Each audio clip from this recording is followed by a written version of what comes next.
There was a deafening silence in the room. The two current occupants of the room sat opposite to each other, as a table stood firmly in between them. One observed the ground, fiddling with his fingers, as he did his best in avoiding the gaze of the elder person who was directly looking at him. The person who was looking at the other human being was an aged man.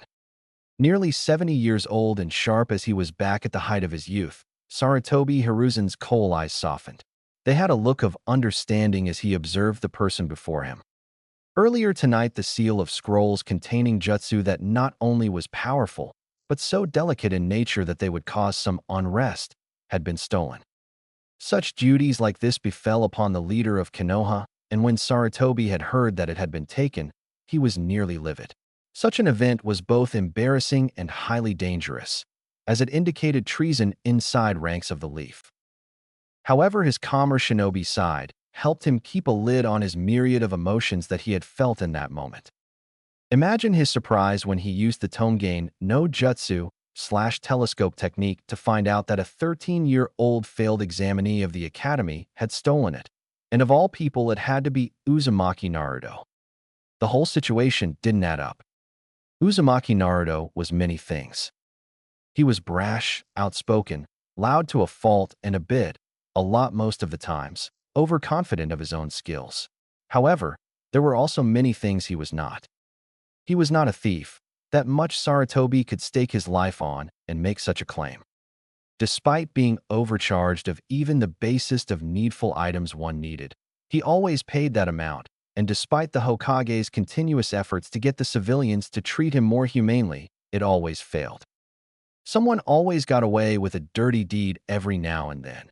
It was worse when he couldn't reports of such recorded incidents from the Chunin, whose exact jobs were to look out for cases like this. Sarutobi observed the situation and saw that Naruto had somehow entered the tower, with no Chunin guards conveniently not around at the time, and stole the scroll, and then was resting in the forest near the outskirts of the village. Being the hyperactive and restless person he was, Naruto started reading the scroll, and much to Hiruzen's surprise, he actually mastered one of the techniques down in an hour. The Kage Bunshin no Jutsu may be a Jounin-level technique, but due to the large amounts of chakra consumption, shinobi of that caliber often opted not to use it that much due to the drain. Hence the technique was labeled as a kenjutsu. Naruto not only learned the jutsu, but he mastered it pat down. Then, as Sarutobi continued to observe the situation, he saw Yumino Iruka arrive and berate his delinquent of a student for doing such a deed. He was one of the very few people who saw Naruto for what he was and not what he contained. Then the real instigators Tujo Mizuki and Matu Butai came in, revealing they had tricked Naruto into stealing the scroll from the tower, and they also revealed one of Naruto's greatest secrets that even he not knew. Uzumaki Naruto was the container of the Kyubi no Kitsune. Upon hearing this news and further demoralizing statements on how he and the fox were one and the same, Naruto had nearly broken down. However, due to Iruka standing up for him and some heartwarming words from the scarred Chunin, Naruto realized that not all people looked at him like that, though it did explain why he was seen with those glares and the subject of hateful words, occasional beatings on his birthday, and the general ostracizing in his life. As Naruto and Iruka were facing them down, Iruka had gotten injured in the middle of the battle, and Naruto himself was going to die as a giant Fuma shuriken came for him. However, in the last moment, Naruto disappeared from plain view in a blur. Even the Hokage was surprised. The Yanbyu, who had been observing the entire situation, had the same experience.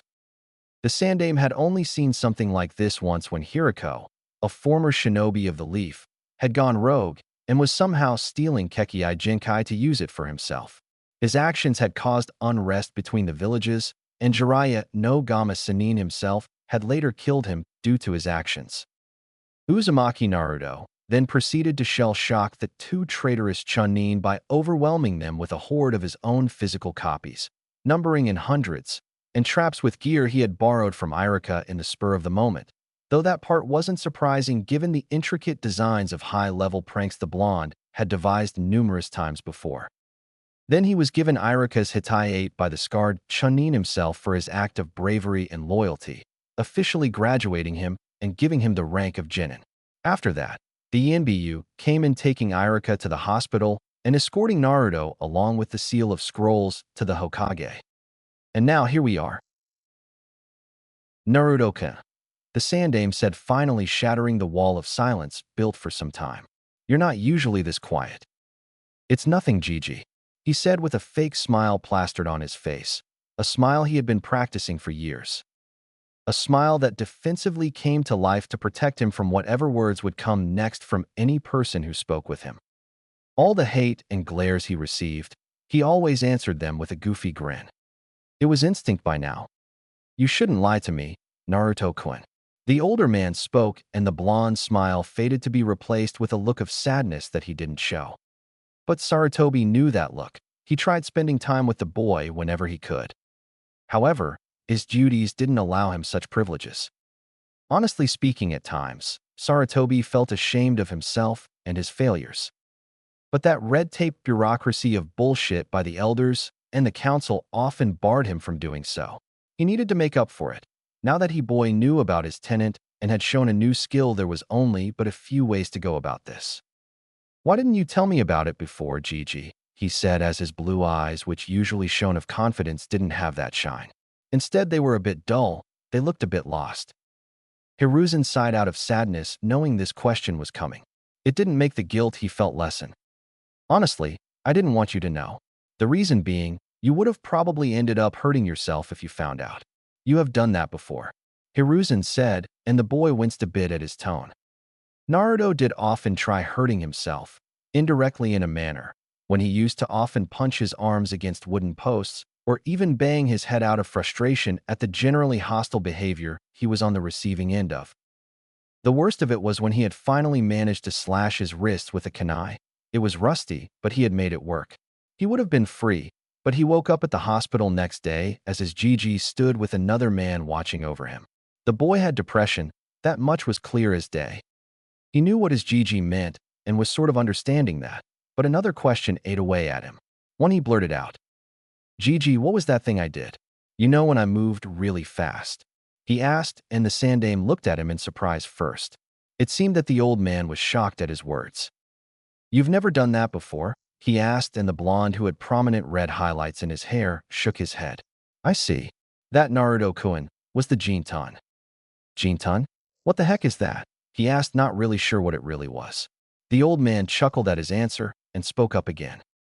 Jintan, or swift release, is a Kekkei Genkai, something that is only known to manifest in a clan or immediate family members. He said, and almost immediately the boy beamed up as his hands landed with thuds on the desk. Does that mean my parents had this Jintan thing? Am I from a clan? Gigi, am I dash? Whatever remaining questions that the blonde with red highlights wanted to make was stopped when the old man raised his hand to stop his frivolous barrage of queries. To my knowledge, you parents didn't have Jintan, the old man said in order to bring his excitement level down. You're the only one in Konoha with such a bloodline. However, Sarutobi noted that the boy's eyes widened, then they grew dull as he began to speak. So you didn't know my parents, he said with an intermediate pause as the Sandaime's eyes widened for a moment before retaining their normal dimensions.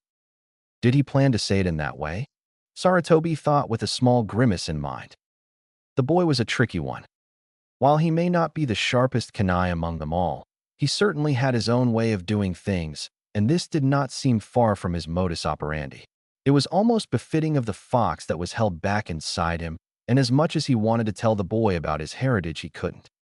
At the end of the day, Naruto was a Jinchuriki, and the Sandaime could have done something, but he didn't. Some part of him ignored the boy and retained knowledge from him, knowledge about the boy's parents and the life he could have had. Very well, Naruto-kun. I didn't know your parents, he said, and he immediately expected a yell, a shout, or some form of vocal responses with large amplitude that would shake the rooms of the wall. However, instead he heard a groan, a sigh, a hollow chuckle. Uzumaki Naruto was crying a bit as well. He had let down his walls again. Sarutobi had only seen the boy crying a few times. Once when he was admitted into the hospital after the first hunt, second when a woman who often visited Naruto to talk with him died, and finally, when he was 9 after he had received the worst beating resulting in a completely fractured arm and heavy internal bleeding. His suicide attempt was different. After he had woken up, he didn't cry, but had a hollow look on his face and a voice devoid of all his optimism, just like now. "So you did know," he said in a near-depraved voice in between the sobs. Then he rubbed his eyes and dried off his tears. The fire that was always in his eyes had returned. However, betrayal and anguish were present too as he spoke. "Why didn't you tell me? Why did you always lie to me?" "I did it for your own good, Naruto-kun. Your parents. They were shinobi who had many, many enemies outside the village. If they found out their son were alive, then you would have been marked for death from a young age." He said, a calm tone, trying to wash away the guilt he felt from looking at those betrayed blue eyes. While the young teen was far from composed at the moment, his mind did register the words. Uzumaki Naruto was dense and maybe slow, but he wasn't stupid. He knew that there were many people with dark agendas in the world. An example would be the woman Uchiha Mikoto, who often visited him in the park when he was alone since he was 6, later whom he learned more than a year later was Sasuke team's mother, and she wanted him to be friends with Sasuke so he could ease up a bit. That woman often brought him gifts, sweets, and of course his trademark goggles when he was curiously eyeing them one day at a store. Then, 3 years later, she had died. The Uchiha clan massacre happened, and he had lost something akin to an aunt. He still went to the cemetery every now and then to lay flowers on her grave. He kept those goggles. They were precious to him and were a memoir of Uchiha Mikoto, one of the few people who cared about him, and a woman who, despite being there for a short time, who had showered him what he assumed to be motherly love. He would forever remember her. To honor her, he tried to reach out to Sasuke, in his own way, and realized the boy was a bit like him. Alone. However, the two were like oil and water. Naruto considered Sasuke his rival and set it as a goal to reach his level on day so that he would acknowledge him, and in turn, he could keep a promise to Miko Oba-chan. The fact that he was brooding emo was something he couldn't change much, but he'd still try his best. "Fine, but I want to ask you one thing," he said and sighed before he spoke, looking at the old Hokage. "Did they love me?" He needed to know. This was something he asked himself day in and day out. Did his parents love him? Did they care about him? Did they willingly give him up to become the vessel for the Nine Tails? Of course they did. They died protecting you from the Kyuubi, Sarutobi said, and noted how the blonde's face had morphed into anguish. He was the reason his parents were dead.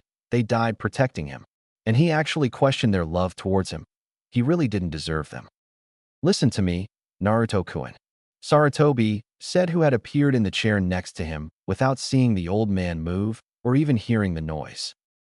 His mind idly registering the level of speed made him a bit nervous. Perhaps it was because his mind was fresh off the first time he had taken part in an actual battle where his opponents were trying to kill him. It made him a bit more cautious. "Your parents loved you. They wanted you to grow up to be a strong shinobi. I was there as they told me that. Don't you want to keep up with their word? After all, it is your nindo," the old man finished, and the boy nodded slowly. "Hi," he said softly, but there was firm tone of confidence in his voice. Still, he couldn't help but ask the question. "Who were they, Gigi?" "I'm afraid I can't tell you that. Not until you're a bit older or a jounin at the very least. Your identity is something of an S-rank secret even among the higher-ups." He said the absolute truth. This was something that Sarutobi had planned a very, very long time ago. "Fine then, Gigi. I'll wait until I become a jounin. Then you'll have no choice but to tell me, and finally, give me your hat as well," he said with a small smile, as he looked forward to the day he would find out who he was, where he came from. "Well, that said, I'll see you tomorrow with your picture when you register. Then a month later, team placements will take place. Looks like the Kage Bunshin will help you in training more than you can know," the Hokage said, and the blonde looked at him an inquisitive stare. "Gigi, what do you mean the Kage Bunshin will help? And why are placements a whole month later, Databeo?" he asked, and the old man chuckled at his response. "Right. Did you know that shadow clones can relay memories to you?" he asked, and the blonde looked at him with squinted eyes, not clearly understanding what the elder was saying. "What I'm saying is, Naruto-kun, you can use shadow clones to train. Since you have large chakra reserves, even without your tenant, you can use them to increase your training. Take it this way. If you use 3 clones to train with you the entire day, then you'll get 3 extra days of training in one day. Shug, Naruto said as his eyes somehow shaped into stars, and the old man had to bark out a small laughter at his reaction. That was the Uzumaki Naruto he knew. Then the blonde looked at him with a more serious look. Gigi, what about my Nintanya? What about that? I'm afraid I can't help you personally with that, nor can anyone else. However, there is something else I can do.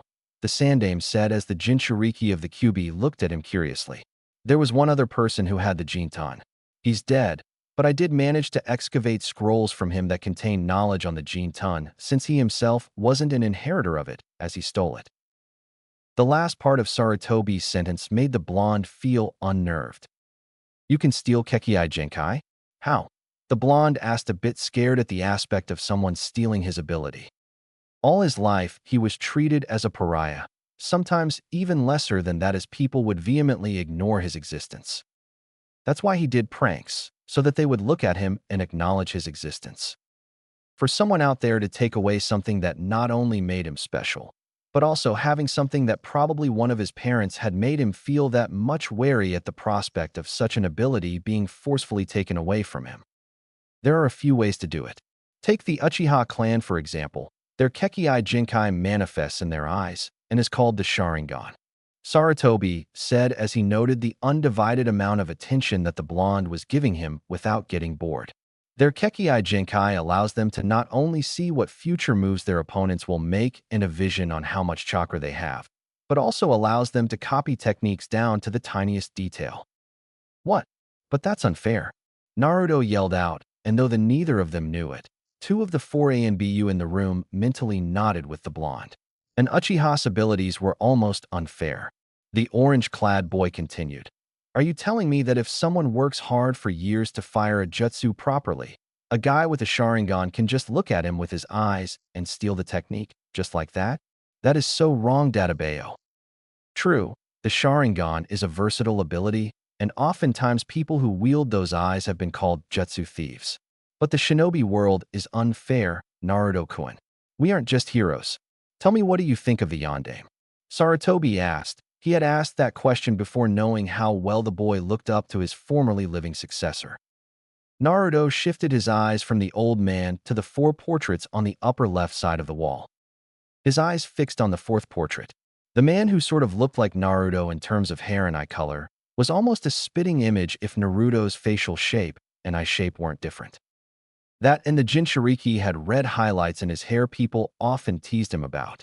He didn't care, he liked the small bits of red in his hair. Naruto then spoke. The yandere was a genius. He stopped the Kyuubi and was the hero of the 3rd Great Ninja War. He said, and the current Hokage lit up his tobacco pipe as he calmly took a few breaths in. Naruto shook his head. Smoking will kill you, Gigi. I'm too young to die, he said, and along with the blonde both smiled at his words. He then looked at the Jinchuriki to give his answer. You're right about Minato's status as a hero, Naruto-kun. But do you know people in Awagakure hate him? Even to this day, the Yellow Flash remains their most hated nemesis. Why? I mean, sure, they were enemies in the war, but other countries were involved as well. The blonde said, trying to make an argument in favor of his hero. Even though the man sealed the Kyuubi in him, he still admired him. Though not as much as before, finding out that you were basically housing a mountain-sized demon does that. True, but Minato didn't just win the war. He annihilated Iwa's chances in the war. Using his famed Hiraishin, he killed over 1,000 ninja of Awagakure in a single battle. He said, and let that information sink in, knowing full well that the boy must have skipped a few 20 lessons in history. He had emphasized his sentence properly and saw the conflicted look on the blonde's face. That is another thing I wanted to talk to you about, Naruto-kun. Entire families, mothers, daughters, sons, fathers, and brothers never saw their living ones again once Minato was done killing them. He said, and saw the boy meekly nod at him. So, you're saying that the yandere was just a killer? He asked, and the man made no physical reaction. All shinobi are killers at one point, Naruto-kun. At times we get missions that are, well, more or less assassinations. The yandere had killed plenty of times before that, but not because he was a murderer. He said, and the blonde with red highlights looked at the old man. He did it to protect the village and his loved ones so that IWA would not destroy Konoha. At one point you two have to kill Naruto-kun, which is one of the things I wanted to talk to you about. Well, what is it, Gigi? He asked and gulped a bit. He had never seen his Gigi look at him so seriously. Naruto-kun, you generally have very low skills when it comes being an actual shinobi, he said, and the blonde slumped into the seat. Sarutobi had to say it. He couldn't prolong this any longer and let this chance go to waste. Uzumaki Naruto had potential, a very good potential. So much that Shimura Danzo made requests several times to train the boy, not because he was just the Jinchuriki, but because he was an Uzumaki with large chakra reserves that would make them both of them look like children at one point, and because the shinobi no Yami believed that despite his loud personality, there was some of his father's drive and tenacity in him along with his mother's unwavering will. And now he found out the boy had the Jintan, though how he had it will perhaps remain a mystery since neither his father nor mother had the ability. Perhaps it was dormant in of them. Perhaps it was Minato, as the Sandai mused. You're loud? You don't think clearly. You walk around in that orange monstrosity. Your projectile skills are that of a civilian's, and you have horrible chakra control, he said, and if the boy could, he would have sunken further into the chair. Sarutobi placed a hand on his shoulders, getting the boy to sit upright as he continued. However, you have the potential, Naruto-kun. I'm not joking. With your chakra reserves, the Jintan, and your will to never give up, I have no doubt one day you will become the Hokage. Who knows, maybe I'll live long enough to see when that happens, he said, and the boy nodded at his words. Good. Now first things first. There are a few things you need to know. Remember that stupid civilian tax people made you pay? He asked, and the boy nodded with a near scowl on his face. Well, if they do, make sure you show them your headband, and tell them you'll report such a thing if they do again, or even mention something like shinobi tax. There is no such thing. They were simply letting their hatred for the QB get to you. Next, you will be using the shadow clones to train yourselves. How many can you make? A round figure, that is. Well, I made around 300 in the forest, and I didn't feel anything. But now that you mention it, I do remember every blow that they made on those guys, he said, now realizing why received all those images after the clones dispelled. I see. Keep it to 300 a day and train. Wait, take these two, Sarutobi said as he moved over to his drawer and brought out 2 scrolls. He gave them to the blonde, who took it with fervor evident in his shaking hands. These contain sealing materials, and since you can use the library without anyone stopping you because of your rank, I suggest you start on Fuinjutsu. But Fuinjutsu is boring, Databeo. Why can't I have something more awesome to suit a great ninja like me? He asked, and the old man shook his head. Not yet, Naruto-kun. Like I said before, you need to make your base strong before you grow.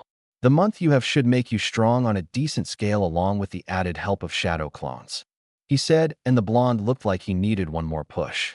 He needed to make a calculated risk that would serve as a catalyst. Besides, I thought you would have liked Fuinjutsu considering you're from the clan that specialized in it, and the fact that the Yondaime was a seal master, he said, and the blonde froze right then and there. He was from a clan? He was from a clan. He was from a clan. What? What are you talking about, Gigi? He yelled, and the ANBU stood there emotionless. Some of them heard of the Uzumaki clan, while one of their more formerly notable living members was an Uzumaki. She was the Crimson Death and earned her nickname. It didn't take a genius to figure the situation out. You're from the Uzumaki clan. Sad to say, there are no other survivors, though, Sarutobi added so that the blonde would calm down. The Uzumaki clan was from Yuzushiogakure. They were cousins to the Senju clan and were one of our greatest allies before the village was destroyed by IWA, Humo, and Kiri. Maybe there are some more survivors scattered across the world. I see, he said. This day was starting to take its toll on him. Whenever he beamed up at something, it would be shot down. Life was so not unfair at the moment, Databeo. Is the Jintan thing an Uzumaki Kekei Genkai, or something? I'm afraid not. Jintan has never been recorded in the Uzumaki clan's history. However, they were famous for their large amounts of chakra and strong life force. So much they were called the Village of Longevity. I suppose that's why they were wiped out despite being a neutral nation who never took part in conflicts. Damn it, he said, releasing a frustrated sigh. He found out that Uzumaki Naruto, was from a clan, only to know said clan was extinct or some living members were far away. Maybe he'd meet them one day. But first things came first. Gigi, I wanted to ask something. Why is there a 1-month gap? I thought it was 1 week. It was Naruto-kun. However, due to too many graduates emerging from the academy, the teachers are having a hard time sorting teams out. That, and because some people will be laid off. Sarutobi said, and the blonde once more looked at him in a confused manner. Laid off? Wait, you mean not everyone is going to be a genin? He asked incredulously. Upon seeing the old man nod his head, he was a bit shocked. He decided to voice his confusion. Then what about all those years we spent at the academy? Not everyone can be a shinobi, Naruto-kun. Due to peaceful times, the standard for shinobi have gone down. The generation before you entered the academy was also growing weak with a few exceptions. I've seen so many genin being killed, so many young kunoichi raped that their minds were broken after that, and some even got sold as human toys. He said, not sugarcoating his words as the boy flinched. He wanted the boy to flinch. He needed to be serious now. This is why I want you to train seriously, Naruto-kun. While I am not asking you to be a mindless tool who only knows how to take orders and kill when given the instructions, I don't want you to be weak. That is why those who can't hack it will be sent to other departments instead of on field. He said, and the boy sighed a relief which the Hokage found interesting. You seem to be relieved, Naruto-kun. Can you tell me why? Well, I may not have been friends with everyone at the academy, but I'm kind of glad they'll be able to help without going to the field, Databeo. He said as he grinned at the old man. The ANBU in the room, though emotionless in behavior, couldn't help but smile underneath their masks, even though he made them clean up his mess 1 times too many. Hiruzen himself had to smile widely at the words. It was incredible how the boy still cared about the general kids who studied with him despite their behavior. He truly was one of a kind. You're going to make a fine shinobi, Naruto-kun. I'm surprised all the girls haven't come after you yet. Hiruzen said, and the boy grumbled. Yeah, right. All girls want right now is to be with their Sasuke-kun. He finished with a tone that was reminiscent of fangirls. He then continued. Honestly, I don't get it. All he does is HN, HN, and HN. Then proceeds to be a jerk, and everyone, including Sakura-chan, just squeal at him for grunting. Maybe they like him more because of your perverted jutsu and avoid you. Hiruzen said as he chuckled at the boy's reaction. One of the ANBU, who happened to be female, twitched a bit at her leader's words. I just made that after seeing a guy reading a magazine that had girl on the front wearing little to no clothes. A couple was going by. The guy with the woman was staring at the cover before the woman with smacked him on the head. It works as a good distraction, so I made it. He said, and the Hiruzen stopped for a minute. Surely the boy didn't. Naruto-kun, what do you mean you made that after seeing a magazine? What about your sex ed class? He asked, and the boy was quiet for a minute before he spoke up. Oh yeah, I was kicked out of that class all the time. PSSHD. Like I'd have a problem without that class. I mean, who needs sex? It's just a gender. He said, and the Yanbiyu couldn't believe what he just said. Sarutobi's eyes were the size of dinner plates. Then how'd you make the henge? Sarutobi asked, and the boy replied earnestly. Well, it was more or less the same picture, only I added no clothes and smoke to cover my body parts. I didn't want anyone to see my fat chest and my thing hanging out. He said, and everyone were shocked at his words. In their minds, they imagined that sexy blonde he transformed into, with that in between her legs. Sarutobi shuddered at the implications. Oh dear, the Hokage said as he breathed in and exhaled. He needed to fix this. For all that was straight and perverse, he needed to fix this. So no one ever taught you about the birds and the bees? Birds and bees? Well, they're animals. Bees are insects, cause you know Shino always liked to clarify that. He said, and the old man pinched the bridge of his nose. This was going to be very, very awkward. That night, Uzumaki Naruto went home with a red face and steam blowing out of his ears. He kept muttering incoherent sentences, penis goes there. And how do babies even come out of that place? However, the one he kept repeatedly chanting, and more than once a few women who were in earshot heard him had to blush. They do it in the ass too. This was frustrating. No, this was far beyond frustrating. Let it be said that while Uzumaki Naruto may not be the most patient man or living being in general on Earth, he was far from being the worst. Still, having to sit still and study for more than 3 hours without having to yell his frustration out was wearing thin on him. That and the strict librarian lady had already hit him twice with that accursed, unholy stick whenever he increased his volume. One day, he would have his revenge. Just wait, Databeo. Beside him were 50 other shadow clones who were working on reading as well. He had decided to get started on Fuinjutsu and was currently studying the first of the 10 distinguished levels. He had to admit that it did beat carrying a backpack with him, and much to his own surprise, he found it interesting. Far more interesting than the other stuff, which consisted of knowledge on not just Konoha, but the other major villages as well. The academy had seemed to skip out on a lot of things, and Gigi was right. The standards had dropped. The standard genin age for graduation was 10 years old before he joined, 9 during wartime. Now it was 13. The curriculum was also easier, and Naruto realized just how far behind their generation was compared to the ones before.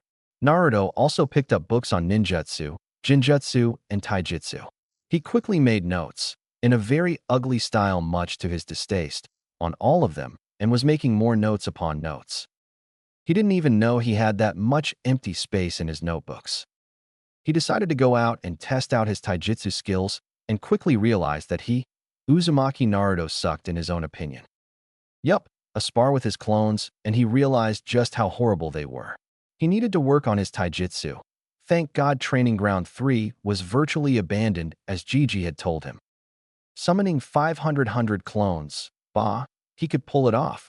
He gave each 100 of them to learn the katas, and hours later when he had received the memories, vertigo took a whole new meaning for him. Uzumaki Naruto was lying down on the grass as his eyes wandered to the sky. Last night's conversation with Gigi about his skills was his main focal point now.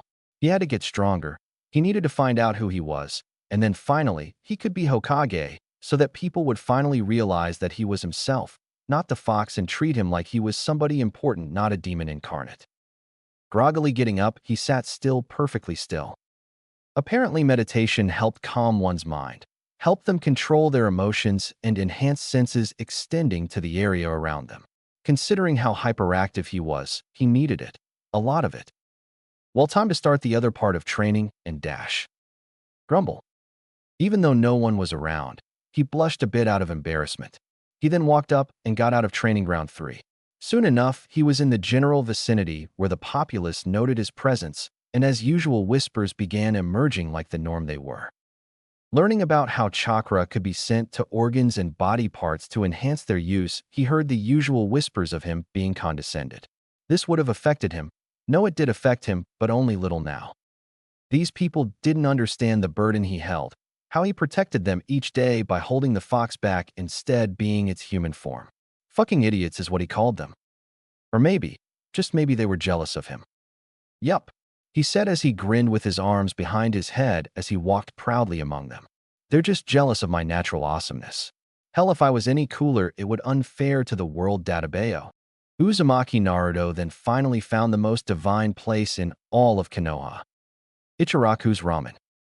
Entering the stall, he gave his loud declaration. Uzumaki Naruto is here. Prepare the ramen for the champion of the gods has arrived, he said, and the 2 other people in the stand, 2 Chunin, scoffed at his words. He proceeded to ignore them as well. As if they understood his love for ramen.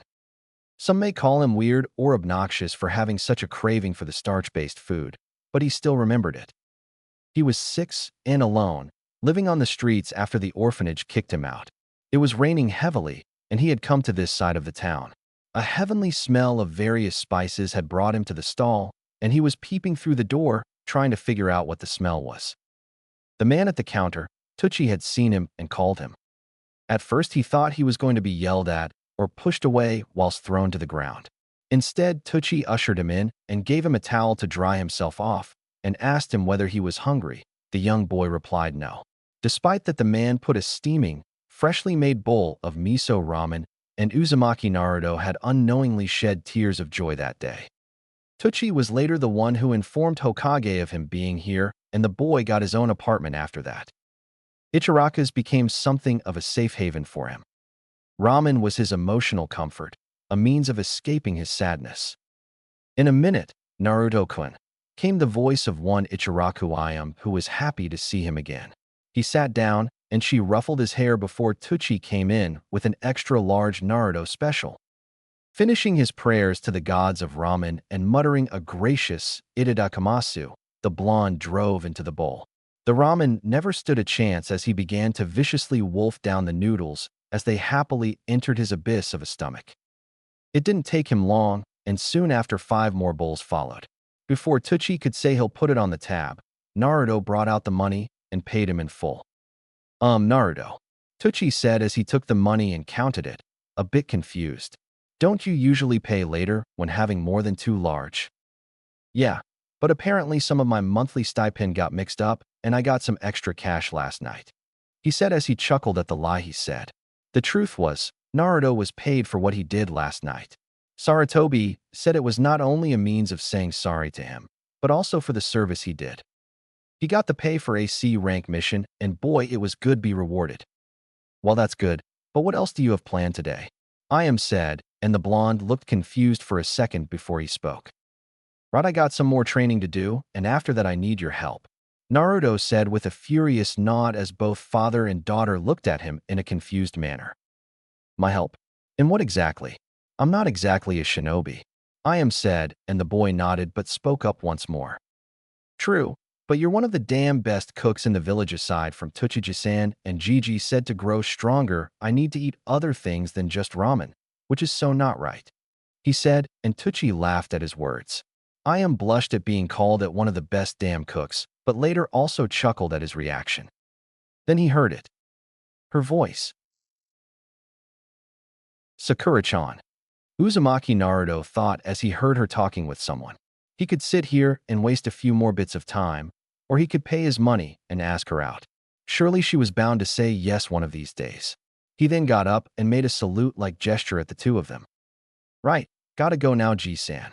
See you later, I am Chan, he said and exited the stall waving his hand at their goodbyes with a grin on his face. You know, I am began with a smile as she looked at his retreating form, fading into the distance and finally out of her sight. I haven't seen him this happy in a while. Yeah, not since he got those goggles, Tucci added and smiled a bit sadly. Kami rest that woman's soul. She was one of the few who cared about him like that. Hi, if only her son was a bit more like her. Though, I guess he takes more after the commissioner, I am added as she remembered the husband of Uchiha Mikoto. While he wasn't a jerk or something along those lines, the man was too uptight. Everyone should relax in a while. Too bad he didn't live long enough to experience such a joy. Naruto slowly jumped from rooftop to rooftop as he as silent as he could, followed the crush of his life. He can still remember it today. The day he met Haruno Sakura. Once more his life had changed in the park where children never played with him. He was around 7 at the time, and was going to start his life at the academy a few days later. A few kids, a bit older than his age and some were the same as him, were teasing someone about their big forehead. Naruto, being the idiot with the hero complex he was, rushed in to save the day. Upon his arrival, the instigators had left, not because they were afraid of him, but because their parents told them to isolate the boy and avoid him at all costs. The girl he saw did have a larger than normal forehead, but he found it cute for some reason and her pink hair. Along with her was the Pinkette's future best friend rival. He remembered playing with them in the park that day. Happy and socially interactive memories were something he had in few amounts. As such, he remembered every single happy moment in his life along with the sad ones. Maybe it was her hair that he found fascinating. Pink hair was a rarity, and the exotic nature of it perhaps ensnared him. Then of course he didn't see her again until the academy, and she too avoided him like the plague. Now he mused that ultimately it was her parents that must have advised her on doing this. Oh Kami, this is boring, Sakura said with an exasperated sigh. She looked at the person who was beside her. That would be her mother, Haruno Mabuki. Both of them had grocery bags in their hands. Now, Sakura-chan, don't be so lazy. Honestly, you're going to be on a team 2 months later and become a genin. You should be a bit more active, Mabuki said as she walked with her daughter. Unlike her daughter who had pink hair, hers was more like a dark blonde, almost brownish. "Geez, Ka-san," Sakura said with a whine. "It's not going to be a problem, especially if I'm on the same team as Sasuke-kun," she said dreamily with stars around her and hearts instead of her emerald eyes. Naruto made a vomiting gesture at her words. Seriously, it was always Sasuke-kun this and Sasuke-kun that with all the girls at the academy. Funny thing was he never even gave them a second glance. Maybe girls were into that stuff. The blonde with red streaks idly noted what he would be like if he was like the raven-haired emo with teen angst issues. He shuddered at the thought. While he did feel bad for Sasuke for going through something like that at that age, he did however feel that he could have been less of an ass. Then again, he was an ass even before the massacre. Miko Bachan did tell him to be friends with him. Maybe it was because he was a broody moody from the first place. "Sakura-chan, while I don't have anything against you going after Uchiha-san," she said as both her daughter and the Jinchuriki listened to her words, "you do realize he's a bit strange. I mean, he's never shown any interest in any girls, ever." Naruto snickered as he listened to the words. Last night, Sarutobi had told him about the guys who played for the other team. At first Naruto couldn't believe it. In fact, he didn't want to believe it. However, Sarutobi told him to believe it. "Looks like Sasuke is Sasage." He laughed out loud in his mind as a chibi Naruto in his head was holding a list. Chibi Naruto cackled as he took a pen and put a tick mark on the checkbox beside, which was a sentence stating, "Make a very original joke about team." "You wouldn't understand, Ka-san," she said with a spirit Naruto had never seen before. Such absolute determination and unwavering faith in her resolve that Naruto was almost surprised to the point he nearly gave out an audible gasp. "I love Sasuke-kun and sure he's a bit weird, but he's still better than that Naruto baka." While that escalated quickly, Naruto thought as he flinched previously upon her mentioning his name like that. Honestly, he didn't understand why she resented him so much. I mean, I'm always kind to her, and I try to cheer her up, but she's still like that. "I see," Mabuki said and uttered no further words. Naruto could understand why she didn't. She was probably like the rest of them, although he was glad that she didn't add anything horrible about him. That was good. Honestly, that baka, always screaming and yelling how he's going to be Hokage. Like someone like him could ever be Hokage.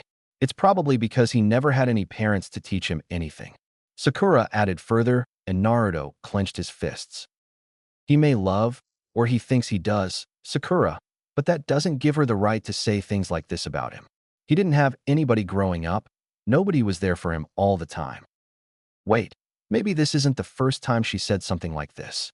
Why isn't her mom telling her anything? He thought with some hope, but the dirty blonde-haired woman said no words to his defense, or at the very least reprimand her daughter for saying such a thing about his parents. Always pestering me for dates when he knows I'm going to refuse him. He's so annoying all the time. She added further, and Naruto once more winced under the implication of the words. Sure, he was a bit loud, louder and boisterous than most, but that's how he was Databeo. Everyone had their quirks, so why was he being the only one scrutinized like that? "And I don't want you to go on a date with him, ever." Mabuki spoke after some time, and Naruto could understand the adults saying this. They were blinded by the image of the fox too much to see him for the teenage boy he was. "That reminds me, why did you always tell me avoid him?" Sakura asked all of a sudden, and the blonde in hiding near their sight was more interested in the answer than the pinkette. "Because he's a delinquent, always pulling pranks and disturbing the people with his loud rants." Mabuki added with some venom in her voice, and Naruto could almost feel the resentment in her voice. No surprises there, he thought with a small chuckle in his mind. That's true. I wish he would just leave us alone. Well, at least he didn't graduate. He even failed the graduation exam. I mean, who can't do the Bunshin no Jutsu? Anyone can do it, she said, and this time Naruto felt a bit annoyed at her words. Gigi explained to him that the reason why he couldn't do such a low-rank jutsu was because he had so much chakra, such massive reserves of densely coiled chakra, that it was impossible for him to pull it off without having near-perfect control of his chakra, which only one of his students, Tsukane or Tsu-something, had done. Though he was a bit upset at not having control, he was ecstatic when he learned about his large chakra reserves. even without the QB. Uzumaki Chakra, FTW. Honestly, I'm glad he's not a ninja. Otherwise, he'd be a failure of a shinobi and drag everyone's name in the village down with him. I just wish he'd go away, she said, and that was the last thing Naruto heard before he turned around and left. He jumped away as he didn't realize that small trickles of tear were floating from his eyes into the wind as the sunlight made them reflect some light. In that moment, Uzumaki Naruto hated himself. His mask of oozing self-confidence had been shattered by the first girl he had ever loved. Yet he couldn't bring himself to hate her. He couldn't even now. All he could do was writhe in self-loathing. The Sandaime Hokage was breathing out of relief. At last he was done with today's pile of paperwork. It always was his bane. Even with the assistance of his shadow clones, the professor had trouble sorting them out properly. Then as he relaxed in his chair, he thought about pulling out his pipe and read that orange book he liked. It certainly would be a good way to pass his time. Then he felt the presence of a man he hadn't seen in some time. There was a knock on his door, and Sarutobi voiced that the person may enter. The man entered and was old in age, around the same age as him, give or take a few days here and there. He also had bandages covering the right side of his face, more specifically the eye, as if he were hiding something. A crutch rested in his hand as it pushed against the ground to make him stand straight. However, his lone eye was closed. In that state, he walked forward and sat on the chair. He didn't need to open his eyes to know where the items and furniture in this room were. He knew where everything in this room was. Danzo. Sarutobi spoke up with a voice that displayed the opinions of both interest and mild hostility. What are you here? The Jinchuriki boy is training at Training Ground 3. The man known by the title Shinobi no Yami said in reply. He opened his lone onyx eye as he watched his rival look at him impassively. He then continued, he's training properly. What exactly happened to instigate such an event? For a moment, Sarutobi Hiruzen remained quiet and observed the situation in front of him. Shimura Danzo did love his village, but his methods were almost that of a tyrant's at times. More than once he had asked for the young Uzumaki to be put under his care so he could train him to be the weapon Konoha deserves. Sarutobi had told him in front of the remaining elders that he would rather die than spit on Minato's grave in such a way. Uzumaki Naruto was off limits, and over a certain amount of time Danzo accepted the fact. The reason was because he couldn't make the Jinchuriki his soldier. The QB was not a beast to be underestimated or trifled with by normal means.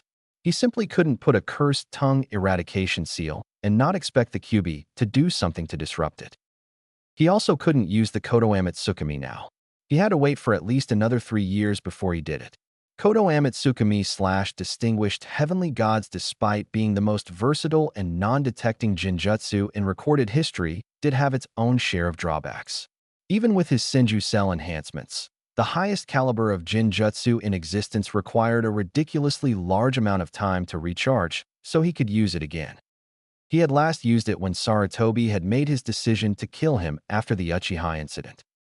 Activating the Kodo Amatsukami, he implanted the idea that Sarutobi shouldn't kill him, rather disband his root operations.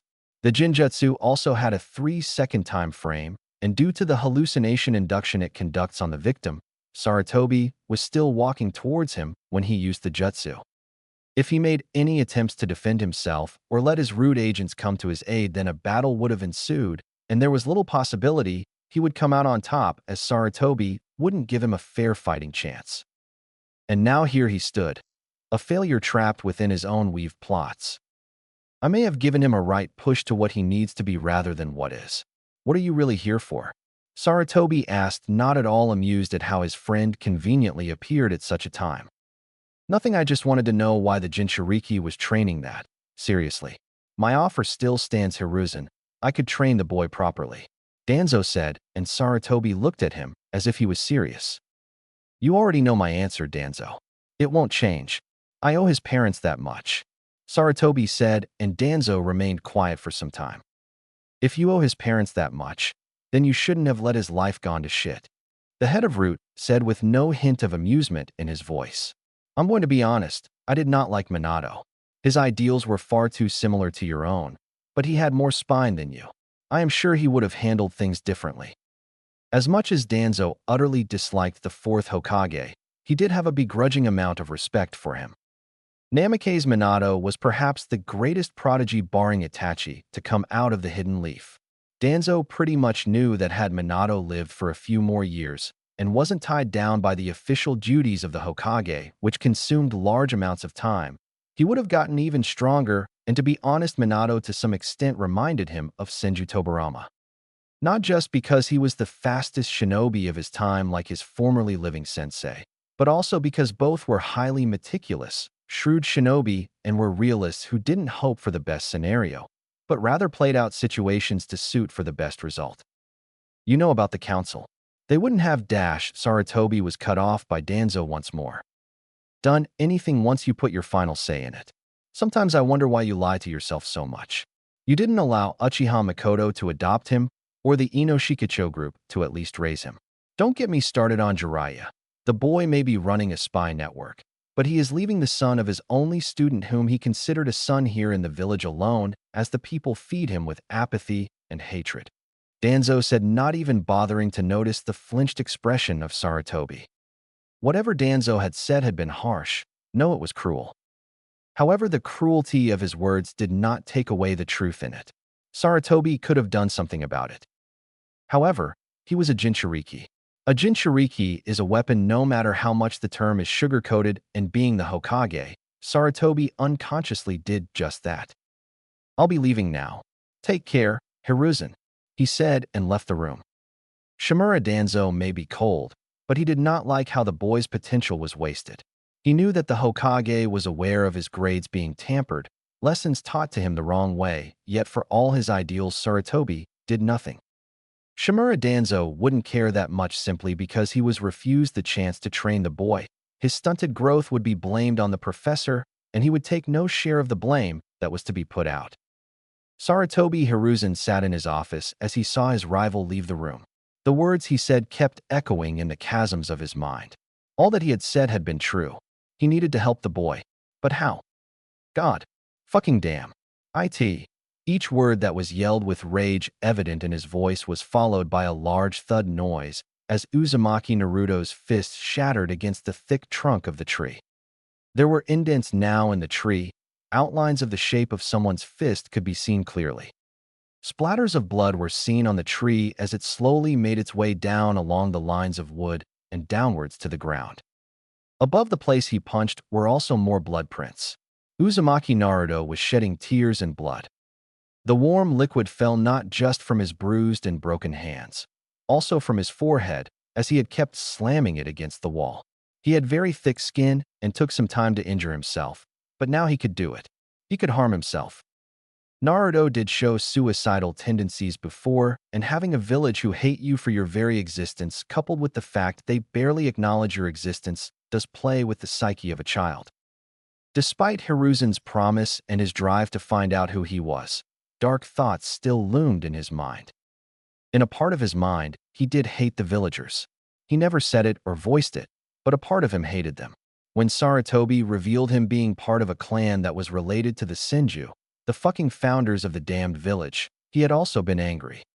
He wondered if other clan members of nearly extinct clans were like this. No, they weren't. He had quickly concluded this in his mind. He remembered Uchiha Sasuke getting extra lessons at the academy all because he was recognized as the last Uchiha. He was not the last. Sasuke's thrice-damned traitor of a brother Itachi was also alive and out there.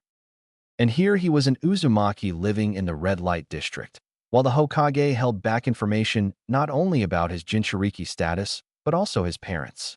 With fury and despair, he brought his forehead against the dark bark of the tree.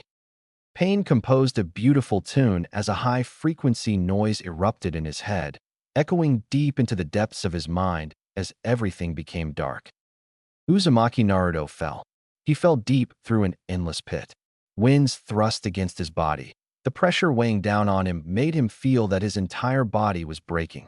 In the midst of it all, he cried out of anger. Deeper and deeper, he fell into the abyss, not sure when it would come. He yelled out of frustration and finally hit the floor of the endless chasm he had fallen into. Water splashed on his face as jolted up and stood in shock. It felt like a large, darkened hallway that was dimly lit. It sort of reminded him of the hospital, but it felt like a sewer system too. He walked across the place as his feet touched the moving waters every now and then. Then finally he stopped before a door. It was large, far too large to be a gate. It seemed more akin to the size of the gate the village had in its entrance if it was probably around 3 to 4 times larger. The red gate had splits in between, and someone like Naruto could have easily stepped through them. However, instinct told him to stop and turn around. Then he saw it. Two red large orbs glowing in the dark, a black slit present in them both. Then he heard a growl emerging from the dark end of the gate, or he realized it a cage. Then the being came into view. The beast was titanic, easily as large as the Hokage monument. His teeth were bare for the world to see as some saliva dripped from it. The fangs looked like they could bite and tear through anything, and the body of the beast had dark orange fur all across it. Its hands were large and seemed more human-like, which piqued his curiosity. However, it was the slow and rhythmic movement of its 9 menacing tails that made him freeze in a trance. It felt like an overture to chaos that would be unleashed. So, my jailer comes at last. How many times do I have to save your worthless life, Ninjin? The QB said, and Blonde broke out of his momentary lapse as he looked at the beast. Is this place inside me? Uzumaki Naruto asked, and the QB smirked toothily as the Blonde felt a bit unnerved by that gaze, even though the fox was lying down clearly on the wet floor. Seems you're not as stupid as I thought, but you're still stupid. Throwing a bitch fit like that after a worthless girl dressed you down. How pathetic, QB said as he looked at the Blonde clench his fists.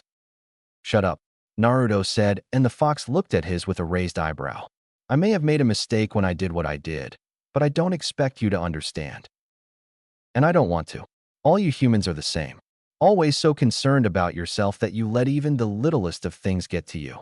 Wars have been started for less, for only something as despicable as humans could do such acts. QB said as looked at the Blonde. He then got up and looked down at the Blonde. You're no different, selfish to the core like the rest of them. Now get out. I healed your wounds. I will not have my jailer, as much of a retard he is, dying for something as juvenile as that. The mightiest of the 9 said before he was walking back into darkness, but the Blonde's words stopped him. Hey, is there any way to change this place? Uzumaki Naruto said out loud as he didn't move a single step from where he stood. The fox looked back in surprise before he spoke. What? QB no Kitsune asked in a confused manner. This place, can't I change how it looks? The Blonde asked, and the large bijou stood still before he spoke. It's your mind. Whatever you want it to look like, it will take that form. No sooner had the bijou finished saying this, the entire landscape of his mind changed to that of a lush green field with no end in clear sight. Not bad for an idiot. The QB thought as he began to move away from once more, except it wasn't dark anymore. The fake sun was there in the inner depth of his mind, and everything was visible. Once more the QB stopped. Before you go, I just want to say one thing. Uzumaki Naruto said as the QB stopped to listen to his words. Thank you, he yelled as he put his head on the ground as a form of gesture, and the beast had to look back in surprise. This was a first for him. A human thanking him. The QB no Kitsune being thanked by a human, and his Jinchuriki no less. Just don't try to commit suicide again. I will not have my container being so pathetic or weak. The next time you do this, I won't heal you. The giant fox said, and before he could retreat, the blonde teen spoke. Do you have a name?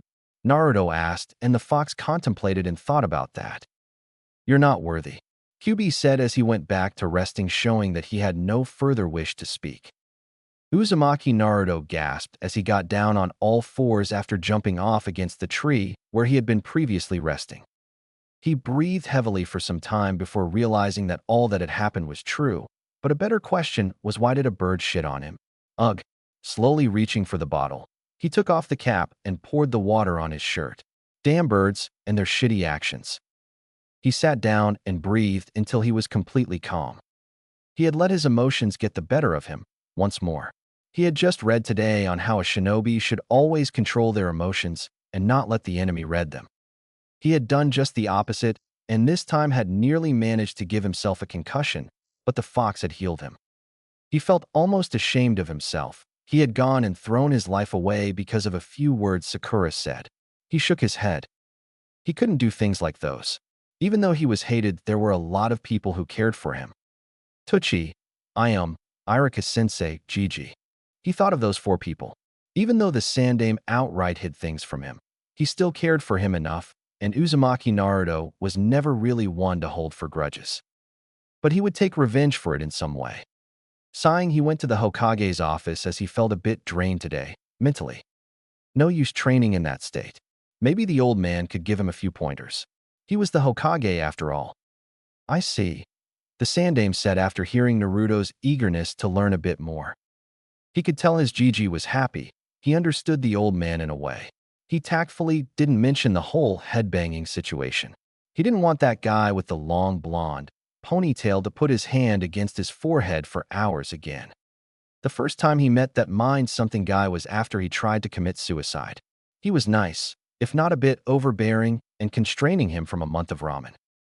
In what noodle world did that make sense? Oh yeah, he nearly forgot. Gigi, you said something about you having jutsu on Jintan? Naruto asked, and the Hokage looked at him for some time before he pulled out his drawer from his desk and held a scroll. This scroll is important, Naruto-kun. Make sure it falls into no one else's hands. However, I suggest you train more and improve your chakra control before learning jutsu from this scroll. Do not mess up, Sarutobi said as he held the scroll before handing it out. Naruto took the scroll and gripped it with both hands before he spoke up again. Don't worry, Gigi, Naruto said with a small smile. I'm going to make sure that I use the whole month to train properly. Actually, about that, Sarutobi said as he looked at the blonde with a nervous expression. I think I have someone to help you out with your training. Who is it? Is it Irika-sensei? Naruto asked with hope and joy. That would be awesome if it was Irika. However, the Hokage shook his head before he spoke. It's someone else who's going to help you every now and then in a lot of aspects. A Tokubetsu Jounin, and she's a bit energetic like you, albeit in a different way. She also happens to know about your condition and the Jintan. That was all Sarutobi could say before there was a knock on his door, and judging by the time, she had arrived early. Come in. And then the door opened, and Naruto stared at the person who had entered the room. She had light brown, pupilless eyes. Her hair, a dark shade of violet he had seen once or twice, was styled in a short, spiky, fan ponytail. She wore a fitted mesh bodysuit that covered her from her neck down to her thighs. Over that she wore a tan overcoat with a purple inseam and a pocket on each side, a dark orange miniskirt, a dark blue belt, and pale gray shin guards. In addition to the typical forehead protector, she also wears a small pendant that looks like a snake fang and a wristwatch. However, her sultry appearance only made her developed body look that much more seductive, and the blonde noted that she was rather gifted in the chest department and mentally fought back a nosebleed. I'm not a pervert. I'm not a pervert. I'm not a pervert, he kept chanting in his mind as he tried to look away, but was failing. Ever since the talk with Sarutobi last night, women had become so different in his eyes. Perversion was truly both a gift and a curse. The slight jiggle and her wiggle didn't help. Down, boy. She's older than you. She's more mature. She's much hotter, and damn it, Naruto yelled inside his mind and utterly failed. Looks like the Gaki can't take his eyes off me, Hokage-sama, she said with a grin in a loud manner, and Sarutobi noted that he may have been right in choosing her as his part-time sort of teacher. Both were loud, energetic, and oftentimes prone to acting without thinking. Maybe this could help the Tokubetsu Jounin in becoming a bit more responsible when she has someone to look after, and Naruto would learn things from her, while building some form of resistance to seduction techniques. Judging by Naruto's efforts to look away, he couldn't, and a foreign kunoichi could exploit this when the time came. Yes, Naruto-kun recently found out about the birds and the bees. So, excuse his behavior for now, Sarutobi said, and the boy grimaced a bit. Don't worry, Naruto-kun. She'll be able to help you when she has time in between missions. I see. Arigato, Gigi, he said with a small nod of his head that could be almost considered a bow, considering Naruto's severe distaste for authority. He then looked at the dark violet-haired beauty before he spoke. Pink could be seen on his cheeks as he spoke. I'm Uzumaki Naruto. Nice to meet you, The incredible and sexy Mitarashi Anko, she said with a pose as she held a victory sign near her eyes. Can't deny the second part, though. Naruto thought, not really believing how his mind was rather fixated on that statement. When can we begin? Naruto asked. He really didn't want to do it today. He needed some rest to clear his head, plus he had to go and see I am. Good food equaled good body for fighting and endurance. From tomorrow, Gaki, come at training ground 13 and don't be late, she said, and then leaned near him before she breathed hotly against his cheek, making him squirm. Otherwise, Anko-chan will do naughty things to you. Eh, he said and prominently fell off his chair as the Tokubetsu Jounin laughed before she looked at the Hokage again. He's like you said, Hokage-sama. Farewell, she said, but not before winking at Naruto to tease him a bit more, and him blushing like that made her feel amused. Gaki is kind of cute though. More fun to tease him, she thought as she exited the room. Gigi, what was that? He asked, and the Hokage had been chuckling at his predicament. That, Naruto-kun, was you being. What do the young ones call it these days? Ah yes, owned, he said and laughed a bit as Naruto grumbled incoherent sentences about stupid old men laughing too much for their own good. Uzumaki Naruto considered himself many things. A loudmouth, an S-rank prankster, a shinobi who would make the world embrace the color orange, a lover of ramen, an outspoken individual with the confidence the size of the Hokage rock and wielder of an unpredictable mind, a future Hokage who would surpass all his predecessors. But a coward he was not. If he was, then he wouldn't have faced two Chunin by himself when the threat of death had been looming over his head, coupled with his lack of true combat. It was impossible for him to make it out in one piece. Yet he fought, he persevered, he beat the odds, and broke their bones as he rained upon them a barrage of clones.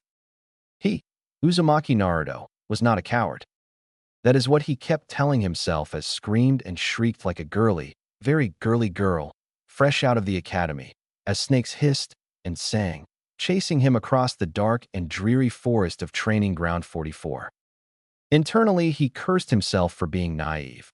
It had been 20 days since he started training under the crazy and sexy, as she liked to point out half the time, Snake Lady. It started out in a simple way. Chakra molding and controlling exercises were small and meager tasks, certainly not befitting of a future Hokage like him, as he put it. Despite his words that came off as brash and cocky, he proved his worth as he spammed, abused, and raped the shared memory experience of the clone. Uzumaki Naruto was so happy when he saw the gleam of pride and joy in the eyes of the purple-haired Tokubetsu Jounin. That was his conclusion, of course. Afterwards, the woman stated that she would be upping his training and conducting survival mission simulations. Now, while he was not the sharpest kunai in the pouch, he did not expect Mitarashi Anko to actually try to kill him. Every day it was the same routine for him. It started with him running laps around, inside and outside the forest of death, as he had to evade snake bites, shuriken, explosive tags, and a kunoichi who was without a doubt a log-damned sadist. Did he mention he was wearing chakra weights too? Of course it didn't end there. That was his warm-up exercise, as he now using nothing but brute force to jump. Had he not, he would have had a lovely little mark on his heel and poison in his bloodstream. Of course, he didn't expect a kunai to come whizzing out and cut his cheek. Blood slowly leaked out and fell to the earth, where the twin snakes hissed and glared at him for not letting them bite him. Why the heck should he? Slowly shifting his hand back to his pouch, he chucked a kunai at a tree where he was pretty sure Anko wasn't lurking around, given the trajectory of the previous weapon that tried to disfigure him. A thin wire was tied behind the handle of the kunai he threw, and using it as a rope, he yanked himself forward as he stood on the surface of the tree's bark. Uzumaki Naruto caught his breath as he looked at the snakes not moving. They slithered there on the ground, hypnotically gazing at him. Their slow movements were subtle and mesmerizing as his danger senses screamed at him. He ducked, and sure enough, another kunai whizzed past him. Then he froze. No, not out of fear. He felt something that made him shiver. He felt two very soft things press against his back, digging into him as the inner and newly acknowledged pervert inside him muttered something to him. Words of indecency, lust, and debauchery rhymed in the dirtiest depth of his mind as he felt two arms wrap around his neck. They pulled him back further into the mushy area, as his entire face became red and steam puffed out of his ears. A blissful moan reached his ears as he squirmed. A hot, very hot breath brushed his neck as the fragrance of something sweet invaded his nostrils. He stuttered out, mentally kicking himself for being nervous. It wasn't the first time this happened. However, at the end of the day, he was a guy. He was teen, a hormonal teen no less, with certain urges that he couldn't release due to the sheer exhaustion his body took after training each day. This, followed by his crazy temporary sensei doing these things to him, didn't help his situation. For as far as he could remember, love and affection was something he was not given much, and those were two things he craved for. However, this was different. You only got one scratch, Gaki. Don't you want your sensei to make a few more adjustments? Anko asked as she tightened her hold on the flustered teen. Naruto's mind scrambled as a chibi Naruto with devilish wings and a tail appeared on his left shoulder, giggling lecherously, and give him 2 thumbs up. Apparently, this actual was real training. Kunoichi specialized in seduction missions, and what Anko was doing to the blonde was apparently very lighthearted in terms of what she could actually do. He shuddered to think what else Anko had in store. The main problem was, and it was a guilty pleasure, he liked it when she did that. Then of course came the blow to his gut, and the orange-clad teen was plummeting down to the ground. Cerulean eyes caught sight of the 2 snakes rushing in at the spot where he would land. With a large thud, his body collided against the dampened, grassy field. As the snakes wrapped themselves around his arm and leg, respectively, the boy smirked. He looked up at the snake summoner whose brown eyes were curiously focused on him, and he mouthed one word. Boom. True to his action, the body of the blonde exploded and Mitarashi Anko felt a sharp, cold metal pressed against her neck. That was not easy to pull off, Naruto said as he held the kunai with a steady hand. He really didn't want to harm her despite her fatal way of training him. He liked Mitarashi Anko, she was a bit like him. However, in his mind, she was a fool to think dango was the food of the gods. So when did you switch out, Gaki? She asked with a sly smile forming on her face. Around the same time you took a break for 30 seconds, Naruto cheekily replied. Apparently having a gigantic fox in your gut had its perks. Naruto's sense of smell and hearing had gone up for the past 2 weeks. He tried to talk to the fox about it, but the damn fox ignored him vehemently and had the gall to call him a simple-minded idiot for thinking that he would cooperate with such a weak jailer. The blonde promptly told him that one day he would make said fox eat his words, to which the bijou told him that pigs would start flying sooner than that event happening. You're getting faster, Gaki. Swifter, he replied a bit cheekily. Anko had to chuckle at that. It was true, he had been improving. Ridiculously too, if she could add. Naruto himself was surprised at how much he could achieve once he put his mind to it. A part of him wondered if he would become Rookie of the Year if he paid attention to Irika's lectures. Unfortunately, the boy had actually voiced this thought out loud, and Anko, being Anko, had smacked him on the head.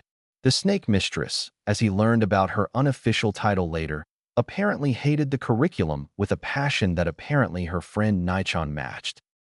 Kunoichi were pathetic in her opinion, and they were more akin to glass dolls. Normally, Naruto would have yelled, argued, and pleaded that Sakura wasn't like them. She was Kunoichi of the Year after all. Now that he thought about it, she wasn't that good. Sure, she was better than most of the girls. The only reason she sort of won that title was probably due to her large volume of knowledge. Swifter, but not that sharp yet, she said and disappeared in a puff of smoke as the real Naruto experienced the same thing his clone felt. Now, if only she wasn't poking his chest with a kunai right now. Do you have to do that all the time? Naruto asked, pink staining his whiskered cheeks as his blue eyes averted the gaze from the playful expression Anko's face.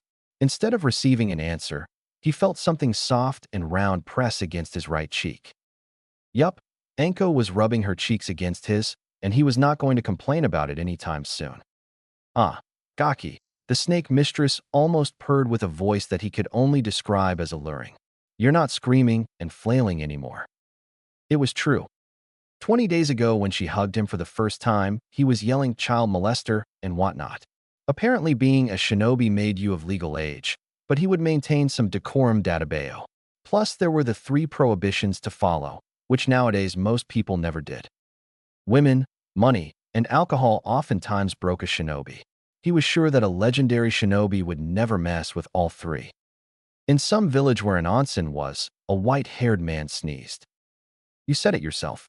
I have to improve, or a kunoichi will kill me sooner than I can think, Naruto said with small grumble. Not that he was complaining about this situation, but apparently the weaker sex's manipulation was one of his greatest weaknesses. Or as the QB told him, his ass was grass against women. What about me?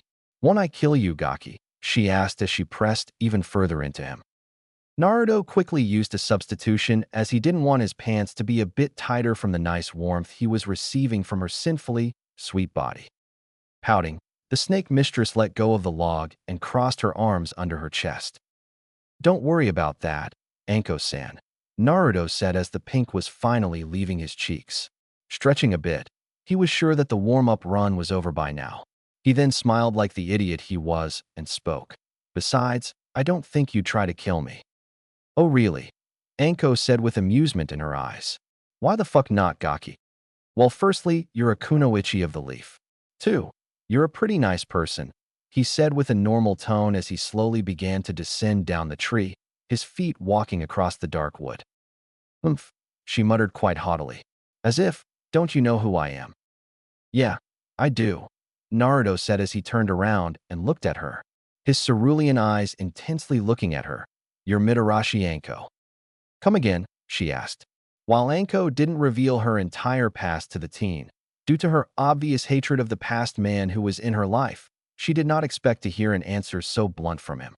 She was however sure that he noticed that she would often get a few glares, hushed mentions, and had a general lone nature with the exception of a few friends. Why? I said it once already, Databeo, Naruto said as his eyes squinted. Why were women like this sometimes?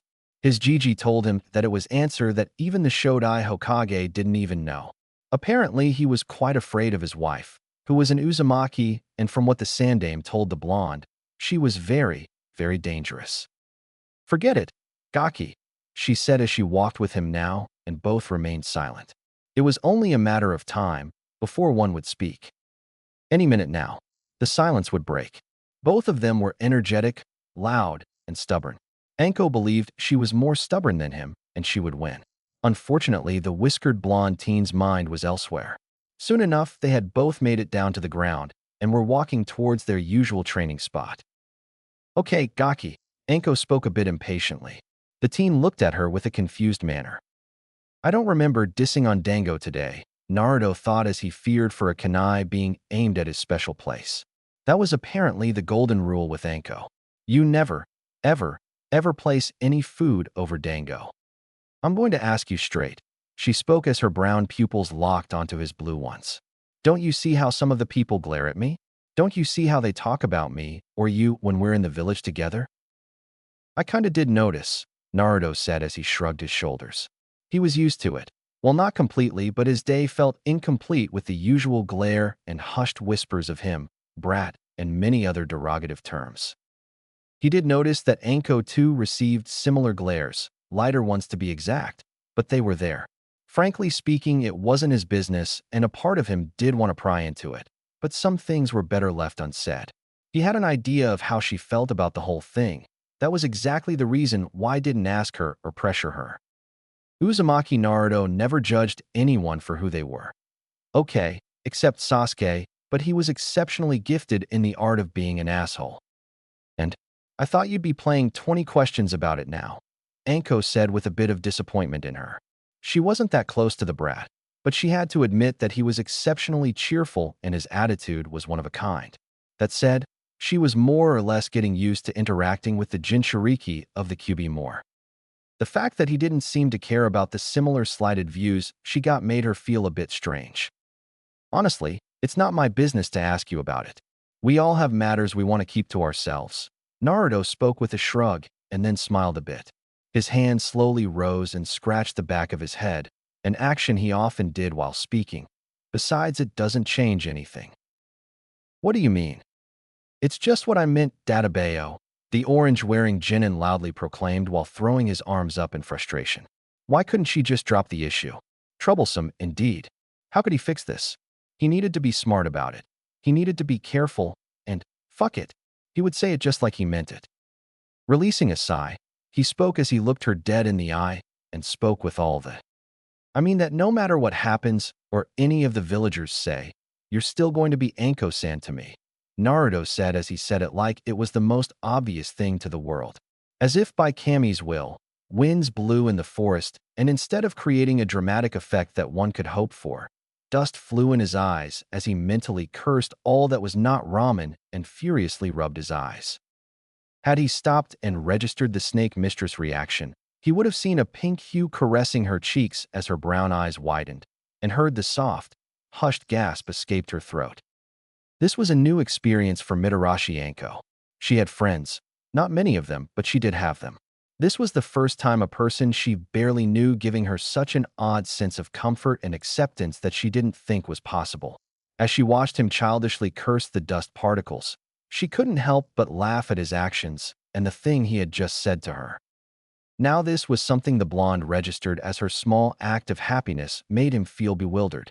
He had seen her smirk, heard her laugh, and even threatened to carve away what made him a man, but this was different. This was nice. The way her face relaxed and morphed into something that made him blush was amazing. Her laughter was like music, and for the first time in his life, Uzumaki Naruto was speechless. "Come on, let's go then," she said as the teen in front of her suddenly gazing at her with such an intense stare. It was weird for her as well. Thankfully, her words seemed to have broken his state of daze and confusion. As they walked along, Anko decided to mess with him a bit more, and by the log she knew exactly what to do make this experience a memorable one. "You know, Naruto-kun," she said, emphasizing on the suffix with a purr. Just as she wanted, the blonde teen slowly craned his neck towards her and stiffened. Uzumaki Naruto was a bit nervous. In the span of training and spending 20 days with the snake mistress, she always called him Gaki, Blondie, Uzumaki, or Ramen's greatest ass kisser, but never had she once called by his first name, that too with a suffix. This was officially weird, this was dangerous, and her trench coat was on the ground? Why were her hands slowly crossing and moving towards her hips? Why was she smiling like that? Why did her eyes have that glint? Why was he internally liking how her arms were slowly tucking at her fishnet shirt? Slowly, gently, cruelly, she lifted her shirt as Naruto's blue eyes refused to move away from the sight before him. "For saying something like that you get a reward, but you better not tell anyone," Anko said with a honey-like voice that entranced him, and all his efforts to not look at her got crushed mercilessly when she finally lifted her top off. Praising the log, the teen flew back. Blood rushed out of his nose as he thanked the gods of ramen for letting him see something like that.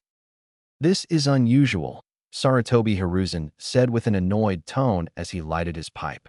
The familiar taste of nicotine settled on his tongue as he looked at the council. The entire council consisting of both civilians and shinobi clans. Normally, he wouldn't have been in a sour mood, but a lot work was left today, and the accursed volume of processed wood pulp resting on his office desk wasn't going away anytime soon.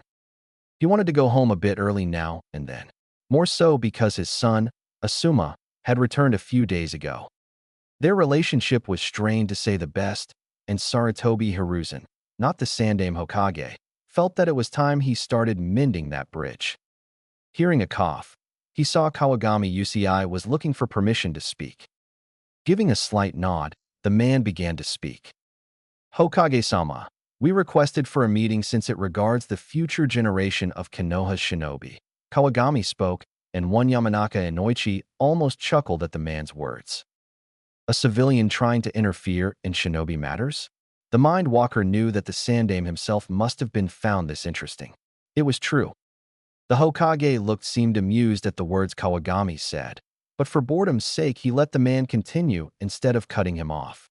Shinobi matters outside the academy didn't have any loopholes that the civilian class consisting of merchants, traders, other businessmen, and women could exploit. The old monkey had a pretty good idea what the man was going to say, and true to his assumptions, The man's next words sealed the deal.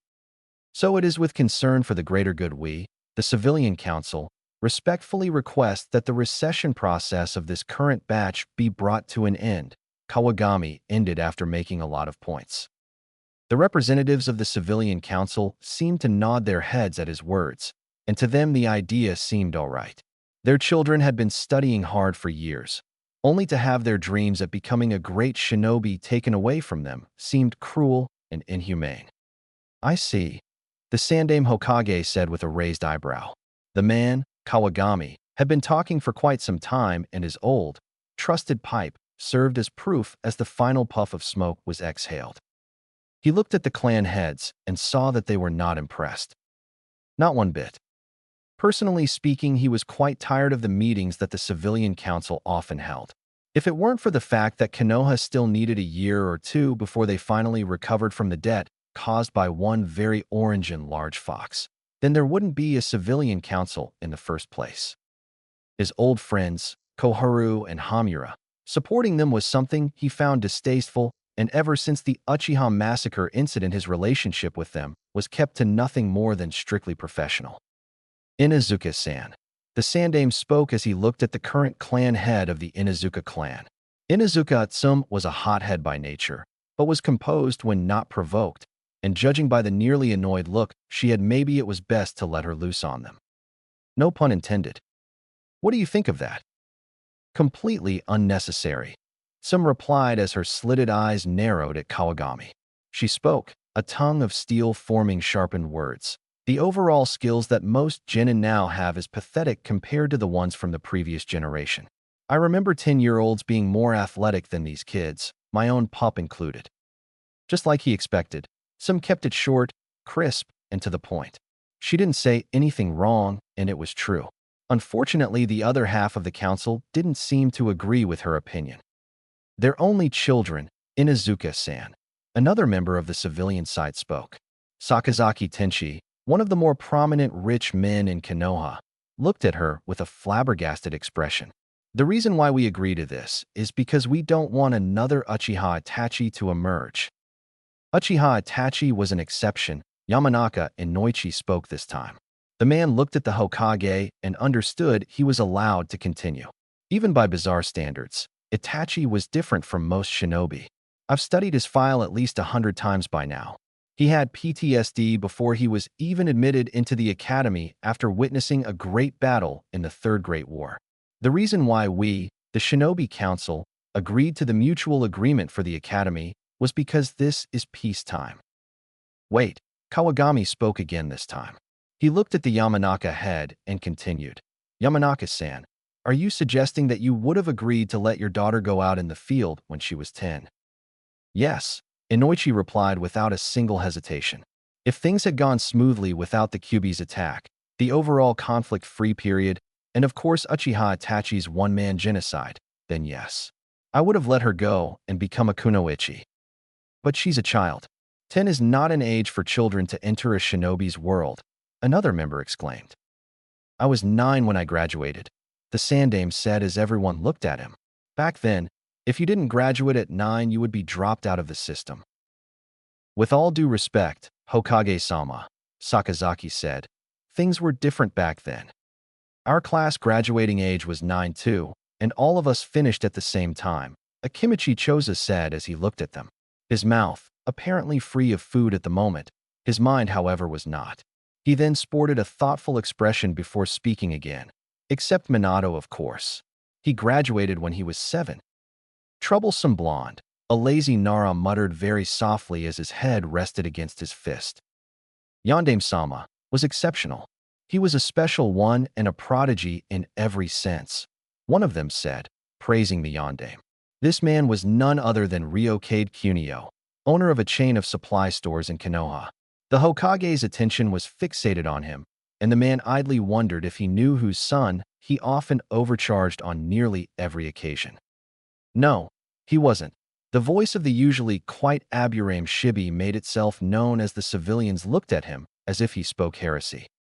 Aburame-san, surely you jest, Kawagami said with an incredulous look. Yondaime-sama single-handedly destroyed the entirety of Iwa's forces. How could you undermine him like that? Undermining him? No, that's not what I meant, Councilman. Namikaze-san was an exceptional shinobi from day one since all us knew him, the Kikaichu user said, the lower half of his concealed. But you just said dash. I meant in the regards of what you said by special. The Aburame clan had cut off the needless argument. Namikaze-san did not come from any clan. He was an orphan like so many others. He was, however, highly driven and had a tenacious dedication that none of us possessed. Hard work and brutal effort is the reason why Namikaze Minato became the legend he is today. Sarutobi would have clapped if he had not been at this meeting right now. How perfectly he described Minato. Except due to recent events surfacing, he might be wrong about not coming from any clan. It may be an assumption, but the Hokage was willing to bet his hat that at the swift release unlocked by Naruto came from his father's side. Even before the Yondaime reinvented the Hiraishin, he was abnormally fast. Excellent point, Aburame-san. The Sandaime spoke with a bit of authority in his voice, which left very little room for argument. The civilian council knew that they wouldn't be able to interfere, and while he was no Marino Ibiki, he did enjoy their deflated and lost expressions. The recession and selection program will continue as it is. Now if that is all, then the meeting is adjourned, the Hokage said. However, Kawagami spoke again. Hokage-sama, there is another issue we wanted to speak about. The man spoke, and Sarutobi was almost tempted to flare his killing intent. This constant game of cat and mouse was becoming annoying. I see. Regarding what exactly?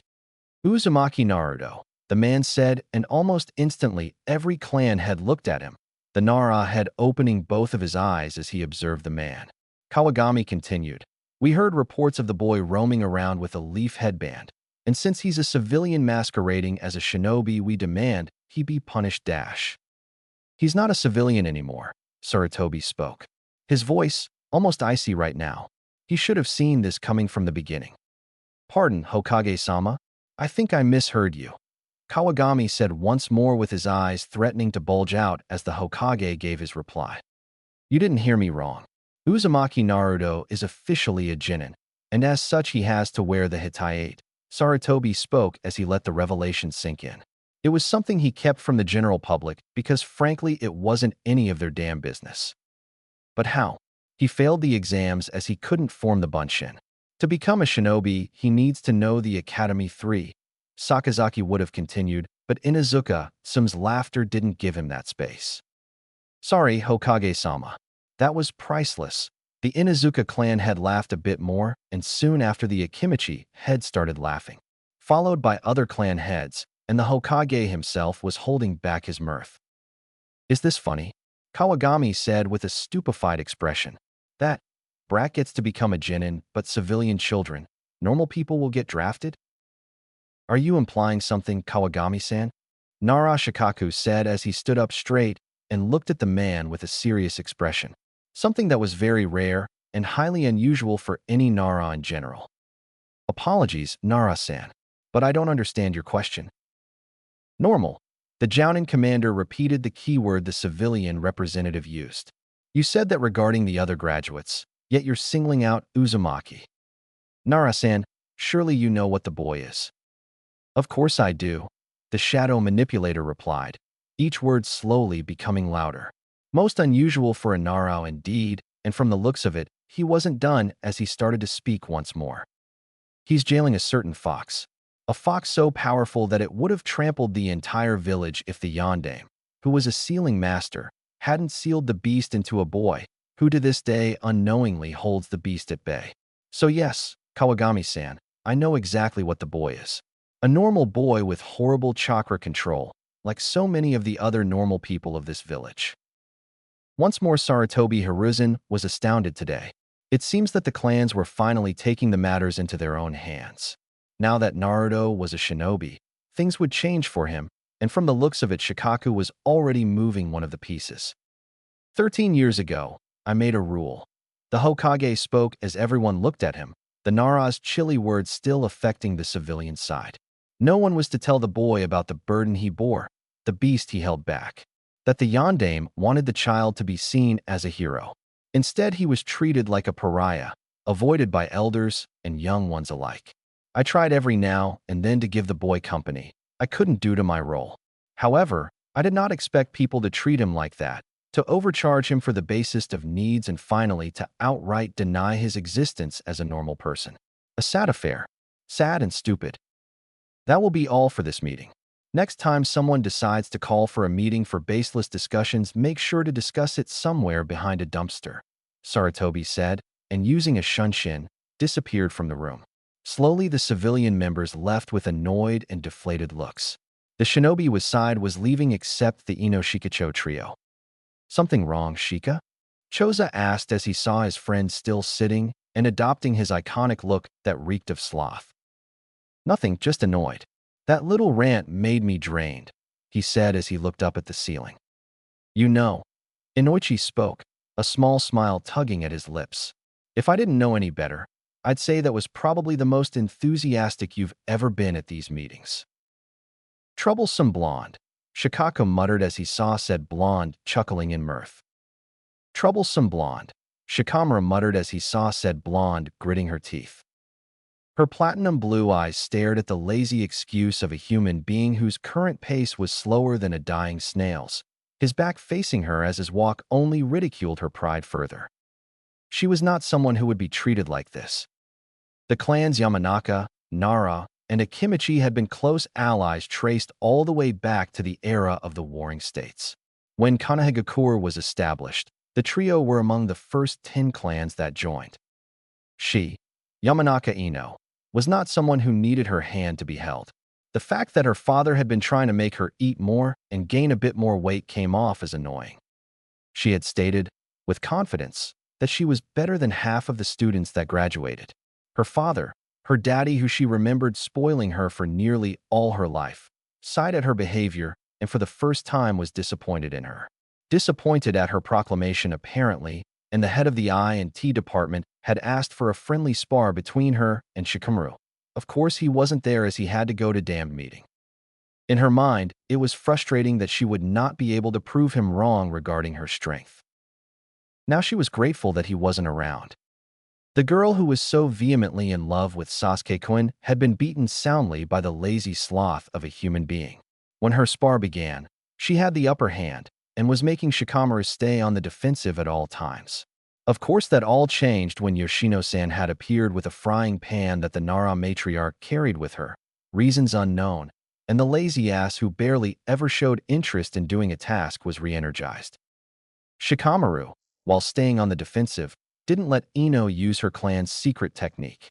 He kept molding shadows and kept subtly attacking her. Whenever the distance increased, he switched to projectiles. However, it wasn't a physical blow that made her lose the match. No, that honor belonged to Shikamaru's mind, which intricately formed a web of nasty plots as she kept running and dodging the strikes. Before she knew it, she was exhausted and was pouring out sweat. Her body no longer had the fragrance of flowers and her special perfume she bought to impress a certain someone. She reeked of dirt, dust, grass, mud, and the natural odor a human body released when overworked. She couldn't even properly dodge by the time the shadows sneaked up and caught her, a bed of kunai and shuriken behind her as Shikamaru stated that he was going to lie down and watch the clouds. That ended the match right then and there. That's what made her feel so frustrated, and the look that her mother was giving her did not help. Her mother, Mira, was from their clan too. While she was not as famous or physically strong as her husband Inoichi, Tokubetsu Jounin was her highest rank before Yamanaka Mira retired. However, she was a master of mind games and was known to keep her husband in line. Ino often heard that her spunky and confident, oozing nature came from her mother. She also knew that her mother was at odds with her. Those issues would be her overall lack of physical training, her diet which Mira deemed as unnecessary, her rivalry with Haruno Sakura she didn't even want to talk about, and finally about her love life. "Let's go, Ino-chan," Mira said, who had come behind her daughter. Ino was surprised. She didn't feel or hear her mother sneaking up on her like that. Her mind must have been entirely focused on the lazy ass. "No," she replied as she looked at the shadow user who was still walking away. His pace, however, increased when Yoshino yanked him forward via pulling his ear with a painful amount of force. While she did enjoy the dilemma he was in right now, she felt angry at him too. She had never seen Shikamaru fight with so much fervor. She never knew he could do that in a spar. Yamanaka Ino liked to think she was good at deduction. It must have been a genetic trait given who her parents were. That said, the fact that she was completely unaware of the Nara's combat aesthetics was frustrating her to no end. She had a guilty pleasure for unraveling mysteries, and Uchiha Sasuke's dark, mysterious aura only attracted her more in addition to his ridiculously good looks for someone his age. A sigh broke her train of thought as her mother spoke once more. "There's no point in staying here anymore, Ino-chan. Come on, let's go home," Mira said. There was no room for any sort of rebellion. Countering with a sigh of her own, Ino followed her mother as her mind began recounting the fight over and over and over again. She had been outclassed by someone who she didn't consider strong at all. Sasuke-kun was the only person who could have beaten her in such a one-sided fashion, is what she kept telling herself, and the replaying images in her head told her otherwise. Had she made a brutal error? The boy she so vehemently loved made it look so easy when he would spar with others from the academy, as he would seamlessly counter all of their moves and make them look like children, as she, Sakura, and the countless, nameless girls would cheer him on. Sure, he didn't voice his appreciation, but he would one of these days. "Penny for your thoughts, dear?" Mira asked as her daughter looked at her with an expression bordering on almost annoyance and further questions that seemingly had no answers. "Did you know?" Ino asked her mother as she turned around, her hair fluttering in the breeze. Again, she felt jealous of her own mother. Physically, her mother was beautiful. No, scratch that. Her mother was drop-dead gorgeous. Her mother didn't look a day over 28. Her near silver blonde hair came all the way down to her back. Her figure was what she was aiming for, and by dieting she would achieve it. In fact, a lot of people thought they were sisters due to their resemblances. "Know what, dear?"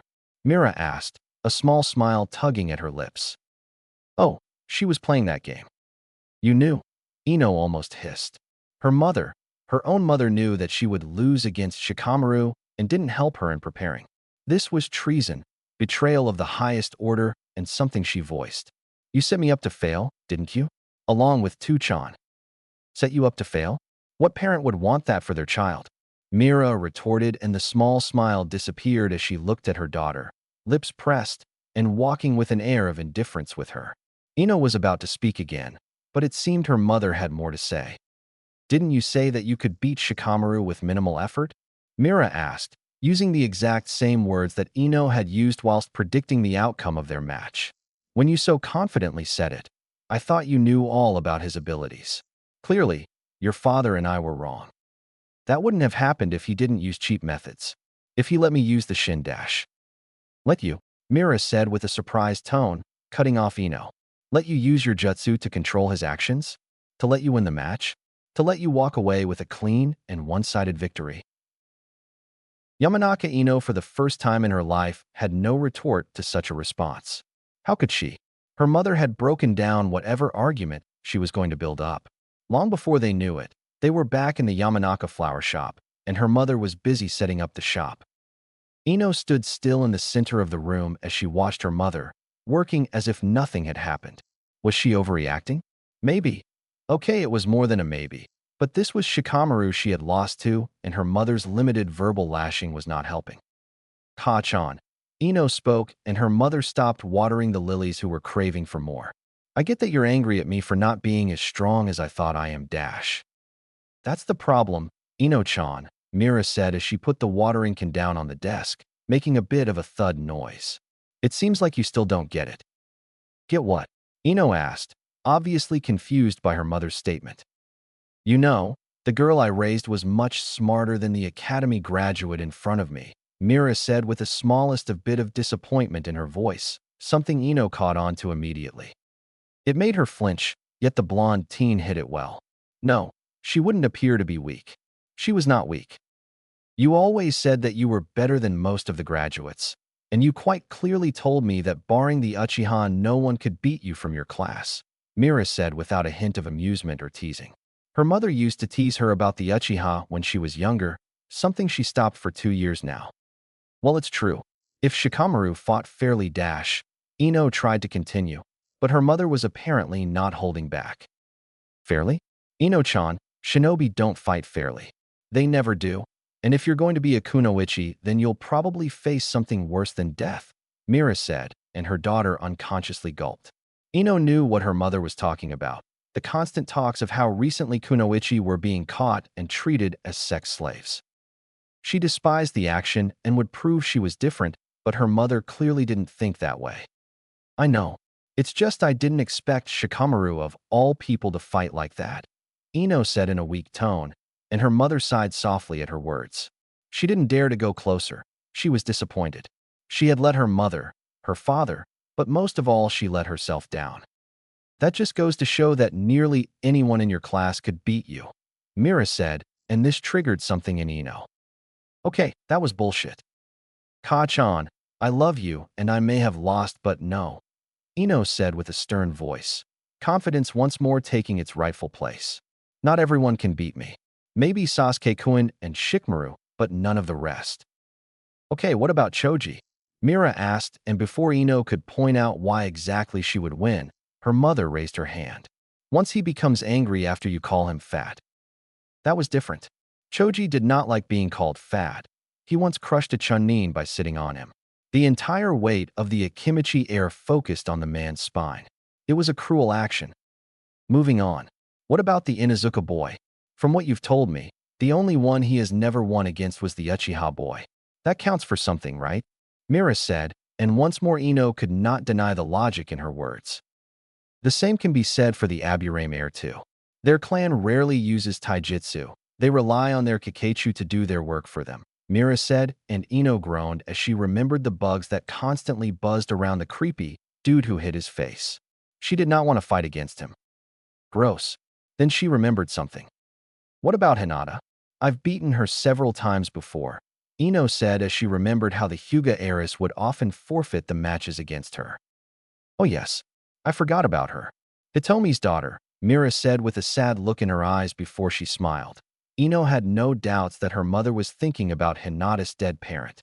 She looks a lot like her, and is perhaps even kinder than she used to be. Pardon, Ino had to ask. Well, Hitomi also used to throw matches like that. In her own words, she could never harm her friends or people she cared about, mock spar or not. The silver blonde-haired woman replied, as Ino looked a bit shocked at her words. Don't be so surprised, Ino-chan. I'm pretty sure that Hinata has no doubt forfeited a lot of matches, and not just against you. The words hit her like a sledgehammer. It was true. Hyuga Hinata did not have a single mean bone in her. She always wore those baggy clothes, stuttered nervously, and had a crush on of the biggest, thick-head idiot in the world. Achoo. Found you. Oh crap baskets. Naruto yelled before he avoided a volley of shuriken, poisoned shuriken no less, as he jumped forward trying to live another day. Also, you really don't get to talk about Sakura, Mira said as Ino looked at her mother with the slightest of anger. Why couldn't she talk about Sakura? Hell, both of them were nearly as strong as each other and… Oh. See? Not one person, Ino-chan, Mira said with a wistful expression, disappointment and sadness clearly evident in her pale blue eyes. Ino didn't like how her mother had that expression, but she felt much more worse. Damn it, Ino internally yelled and turned around at her recent revelation. Every word her mother had said was right. She was only better than the civilians and… Should she count him? He really didn't have any great skills to mention. He couldn't even do the simple bunshin. Who failed at such a task like that? He was loud, obnoxious, brash, wore orange, and most of all tried to prove that he was as good as Sasuke. As if their skills, personality, and pretty much everything were on the opposite ends of the spectrum. Uzumaki Naruto had no great or good qualities. Okay, maybe she was being a bit harsh. Unknowingly, her hand came up to rest on her chin as she thought about the blonde-haired boy. Okay, maybe she praised his guts for even thinking about putting Sasuke in the dust. Also, he never quit. His tenacity was unrivaled. Except the last day of the academy. He had failed again, and she had seen the hopeless despair in his blue eyes. She was there with Shikamaru and Choji when they saw Naruto's face twist into a shape they had never seen. It was almost like, Ino-chan, Her mother's voice broke the young blonde out of her small thought, and Mira noted how Ino stood. There was a look in her daughter's eyes, and Ino knew for a fact that her mother caught on to it. Is something wrong? No, she tried to lie. Maybe her mother would buy it, and you're lying. Well, shit. I was thinking about someone. Is it a boy? Yes. Ino-chan, honey, look. I get that you like the Uchiha boy, but this time it was Mira who was cut off. Actually, it's about another boy, Ino said, and her mother sighed. A frustrated sigh no less. Look, if it's another one of those civilian merchants' sons, then dash.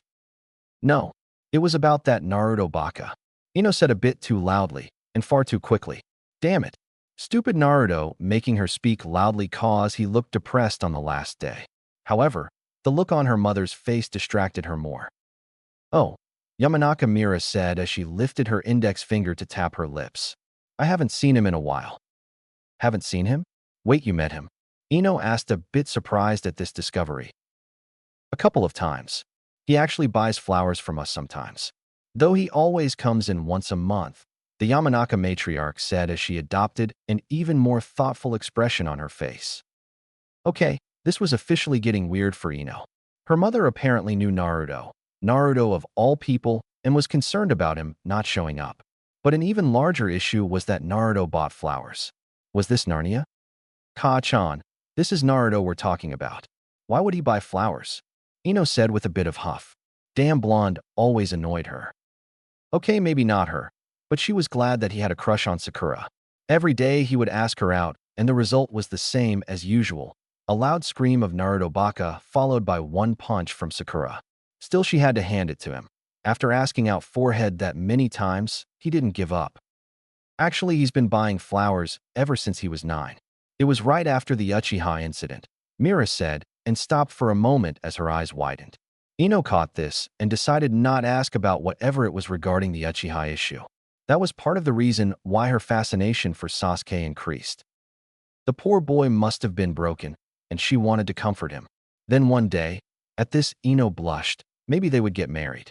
She raised her hands to her flared cheeks. Ino-chan, are you thinking Naruto? Mira asked, seeing the flushed expression of her daughter. Her mother also had a wry smile on her face. Her blushing and gushing over Naruto. Suyer.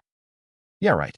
Me ever caring about that orange-wearing loudmouth, she added with a bit of anger as she crossed her arms. The day that happens, I'll gladly give up my feelings for Sasuke-kun. Oh yes, I forgot. What about him? Could you beat him? Mira asked, a bit too zealous to her daughter's taste. Beat him? Huh. I could probably beat him with one arm tied behind my back. His skills as a shinobi are horrible. He can't aim like Sasuke-kun or fight like him. Plus, Naruto thinks he can be cooler than him, Ino said, her voice slowly becoming louder as she saw her mother shake her head. True, but he's not Uchiha Sasuke now, is he? Of course he's not. He's Uzumaki Naruto, loudmouth, dope, and perhaps the greatest idiot in the world who can't even perform Bunshin. Claims that he'll be Hokage one day. Ino finished, no mercy present in her statement as she brutally described an orange-wearing teen.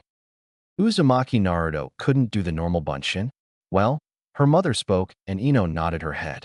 Yup, even her mother had to agree with what she said. That's not surprising. Yeah, and wait, what?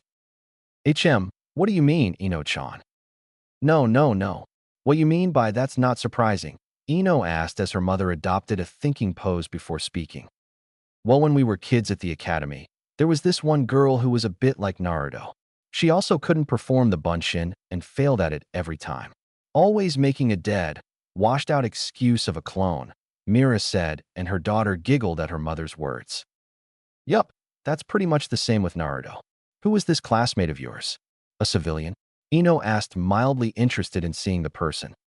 Actually, as far as I remember, she became an ANBU before retiring, Mira said, and kept the tone neutral so that her daughter would be experience shock and awe. What? Ino asked, not believing what her mother had just said. A person who liked Naruto failing at the Bunshin became an ANBU? How? In what way did that make sense? Maybe her wizened mother could answer the question. How did that person become an ANBU? Let alone a shinobi? Ino-chan, You must already know that the Academy 3 is pathetic, Mira said, not bothering to sugarcoat her words, and her daughter flinched slightly at that. She continued, the main reason this person in our class couldn't perform the simple bunch-in was because her chakra reserves were very, very large. Large? How large? How do I put this? Mira wondered before she snapped her fingers. Let me put it like this. If your father and I pool our chakra, it still wouldn't be half as much as she had. I suspect that Naruto has the same problem. His chakra reserves must be massive, so he has horrible control and not being able to perform a bunch-in because of the tiny amount it requires. If he's horrible at the leaf exercise too, then that just proves my point. Ino's jaw dropped and her eyes widened. Uzumaki Naruto couldn't do the bunch-in because he had insane amounts of chakra in him, but that would mean he had more chakra than Sasuke-kun, and this didn't make any sense. Yet it didn't change anything. Uzumaki Naruto had failed, for the last time no less. Oh, look at the time, Mira said as she looked at the clock. Time to get ready. Okay, I'll dash.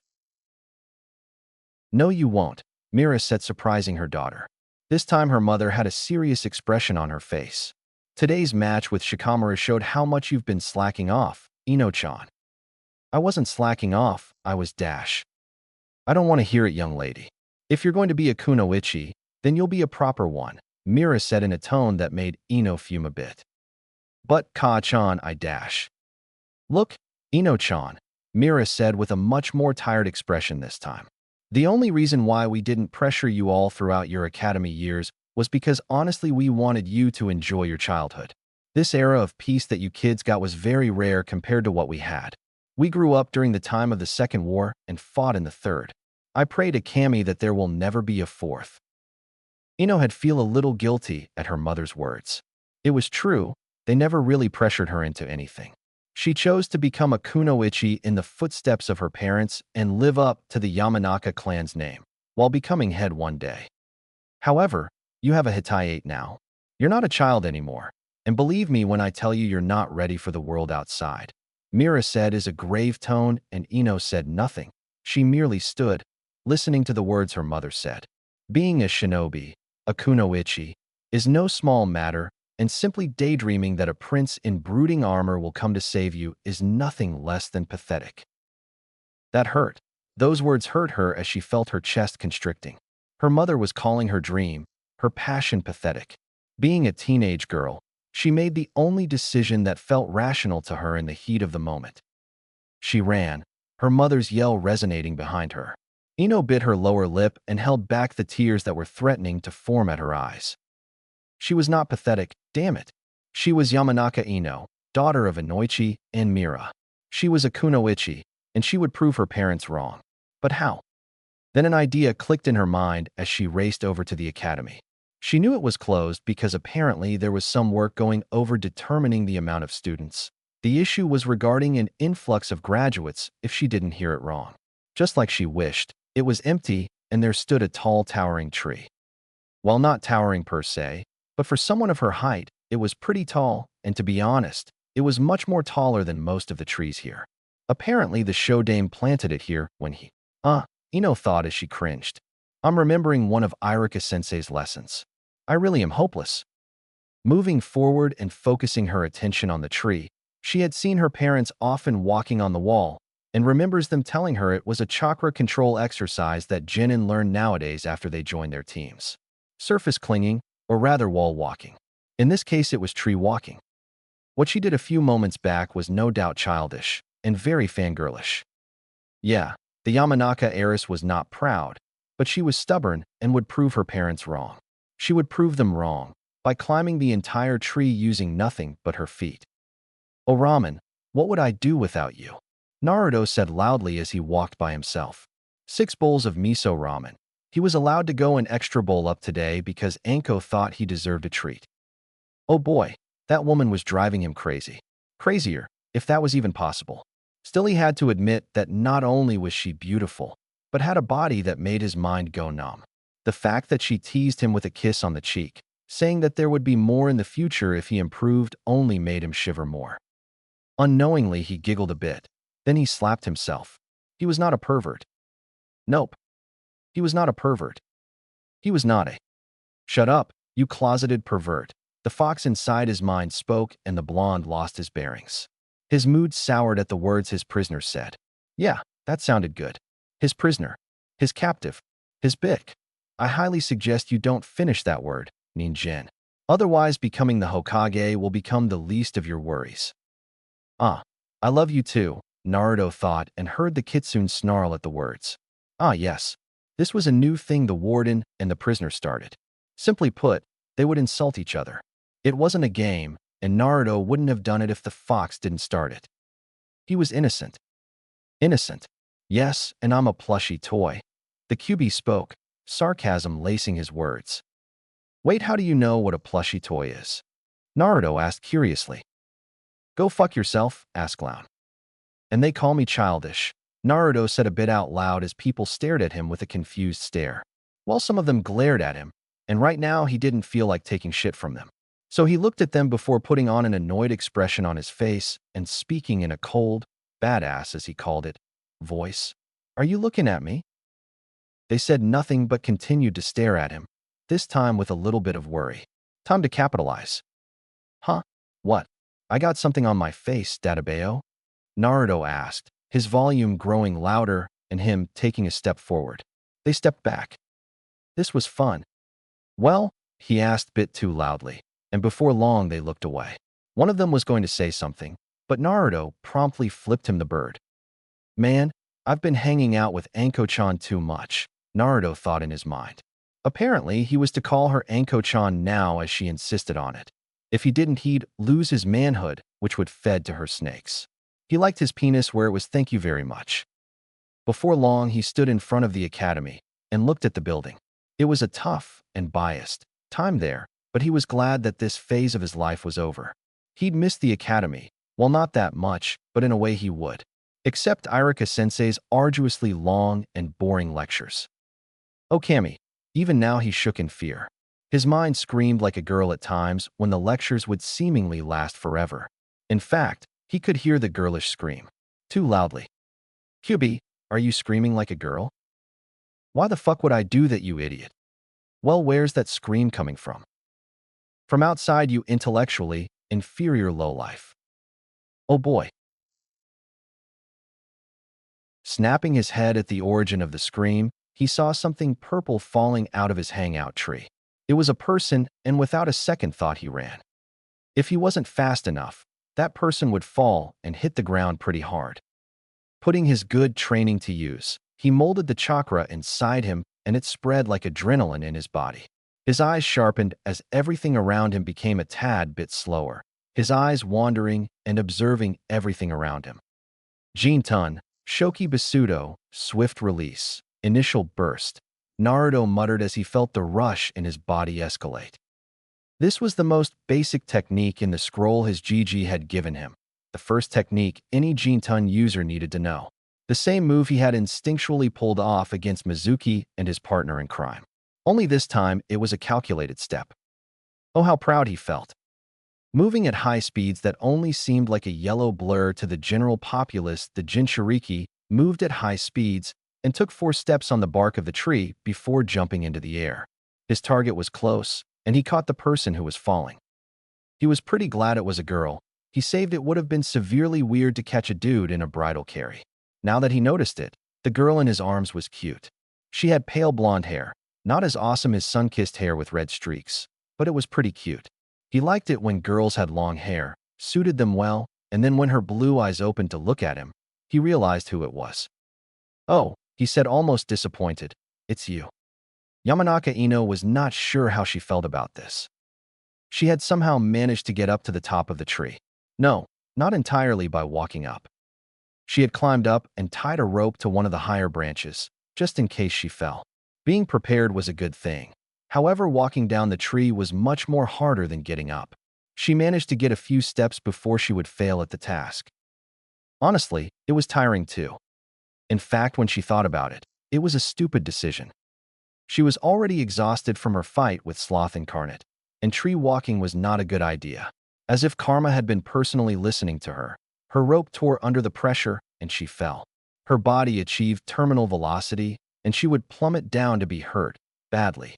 She wished that Sasuke or anyone showed up and caught her. Bending forward and curling up like a child in a bed, she simply decided to wait for the pain to tear away at her. However, the crash never came. She felt someone catch her and move away at a rapid speed that messed with her senses. For a moment, all she could see was the world blurring past her, a kaleidoscope of colors exploding as her eyes animatedly got lost in this accelerated view of the world. She quickly realized that she was in someone's arms, said someone was also emitting a large amount of warmth which she subconsciously liked. Then she opened her eyes and looked at the person as the world came back to the normal view she was accustomed to. He had tanned skin, cerulean eyes that pierced into her own blue, and wild, shaggy hair shooting out in every direction with streaks of red in them. His face was cute too, especially the whisker marks. "Oh," her savior spoke, his voice so annoyed. "It's you." "Wait, wait. Whisker marks, blonde hair with red streaks, and blue eyes. The guy who saved her was Naruto. Well, he spoke with a slightly annoyed voice. "Are you going to get down or what?" What?" She stuttered and mentally kicked herself. He sighed and put her down on the ground, small patches of grass strewn here and there. She then looked up at him and was a bit surprised. He was still wearing orange, but not his thrice-damned jumpsuit, and it was only just the pants, which also had black tapes around his shins. He wore a black, short-sleeved shirt with red running down on the shoulders and both sides. He also wore his goggles around his neck, letting a fringe of his hair rest on his forehead. She had to admit, he looked different without that usual jumpsuit of his. Also, had he thinned out a bit? His hair was also slightly wilder. "Ino, you're staring," Naruto said, making her stop inspecting him with her curious gaze. He looked up at the tree with squinted eyes and looked back at her. "What were you doing up there anyway?" "I was," she spoke in a much more composed manner now. Tree walking, he asked, and naturally her mind remembered the idiot from the class. She almost forgot who he was. "Yeah, idiot. Tree walking. Not that you'd know what it is," she said as she crossed her arms and waited for the loud retort to come. Instead, she heard a sigh and saw him shaking his head. "Well, good luck with that," he said and began to walk away. Uzumaki Naruto didn't retort. He was walking away. "Wait!" Yamanaka Ino uncharacteristically yelled and stood up. She then got down on one knee as she let out a yelp of pain. Her left leg ached like hell, and she guessed that the yank of the rope before her fall must have put the entire pressure on the limb. "Oi, you okay?" she heard and saw the resident prankster of Konoha looking down at her with a raised eyebrow. "I fell out of a tree, and my leg is bruised." "How the hell am I okay, Dobe?" she said, and this time she noticed his cerulean twin orb sharpening at her frame. Yamanaka Ino felt nervous under such a gaze. In all her life at the academy, she never saw the loudmouth look at anyone like that. True, they weren't the best of friends. Hell, she doubted if they were friends, but that didn't mean he should look at her like that. It must have been the way she called him Dobe. "Sorry, I was trying to be nice, but clearly you missed it," he said and spoke again. "Goodbye then." "Wait." Once more the clan heiress spoke, and the boy shook his head again, clearly not amused. Okay, this was becoming officially weird for Yamanaka Ino. Since when did Naruto act so normal? It was eating away at her brain. "What?" he asked as he crossed his arms, not even bothering to spare her a glance. Now that made her nearly snap at him. Who the hell did he think he was? Just because he saved her from falling down into a lot hurt didn't mean he had to treat her like that. She'd rip him a new one for that later, but needs came first when the devil drove. "I need help," she said with a stern tone. He snorted. "How dare he? Why should I help you? I already saved your ass once. Don't you see how I'm limping?"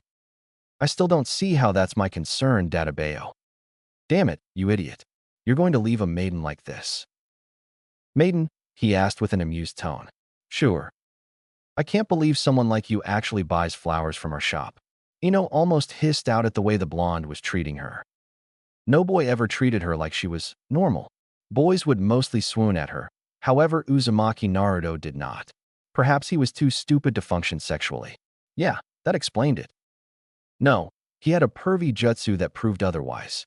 Nope, he was just plain stupid. Other boys would have relished at the opportunity to escort Yamanaka Ino back to her home. Well, last I check, it's a free village. I can buy anything I want, he replied, and was going to continue, but preemptively stopped. He then smacked his forehead against his palm, quite loudly no less. She was starting to wonder if he was mentally challenged too. Stupid Naruto, how could you forget? He muttered to himself, but she heard the words and the tone he used. It was almost remorseful and as if he were kicking himself. The cerulean-eyed teen then looked at her before speaking. Fine, get on. He then turned around and got down one knee. Naturally not one to let this go, she had to ask. Why the sudden change in heart? I. He stopped and his voice seemed a bit heavy, guilty almost.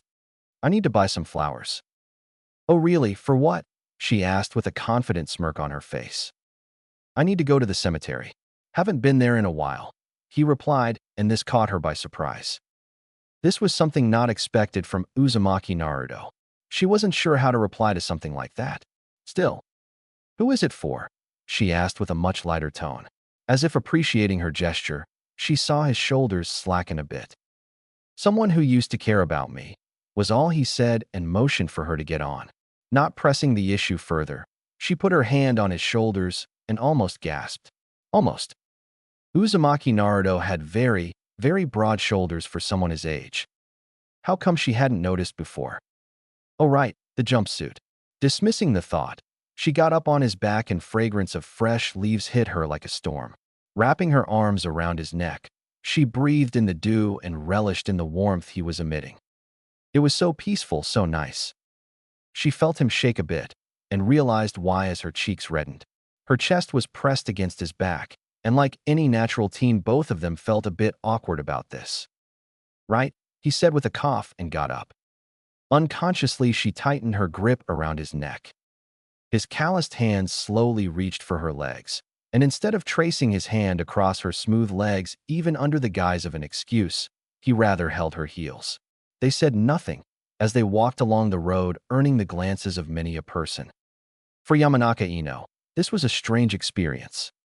Sure, it was Naruto who was carrying her, and that fact alone almost made her want to get down. On the other hand, she could feel his muscled, toned back in the warmth. The warmth was so different from anything she felt. So why were you tree walking in the first place, Ino? He asked, deciding to break the ice. You know what tree walking is? She asked. She couldn't even try to hide her surprise. Yes, I know, Naruto replied with a small pout. He then sighed, telling him that he was just helping her like he would any other person in need. Still, the fact that she called him dope didn't put in any positive points in his book. And besides, she was Yamanaka Ino, one of the most popular girls of his batch and an heiress to a clan. What would she care of what he thought about her? She was just his classmate. Nothing more, nothing less. That's weird. You knowing things about actual shinobi arts, she said and heard him chuckle. I'm slow, Ino. Slow, not stupid.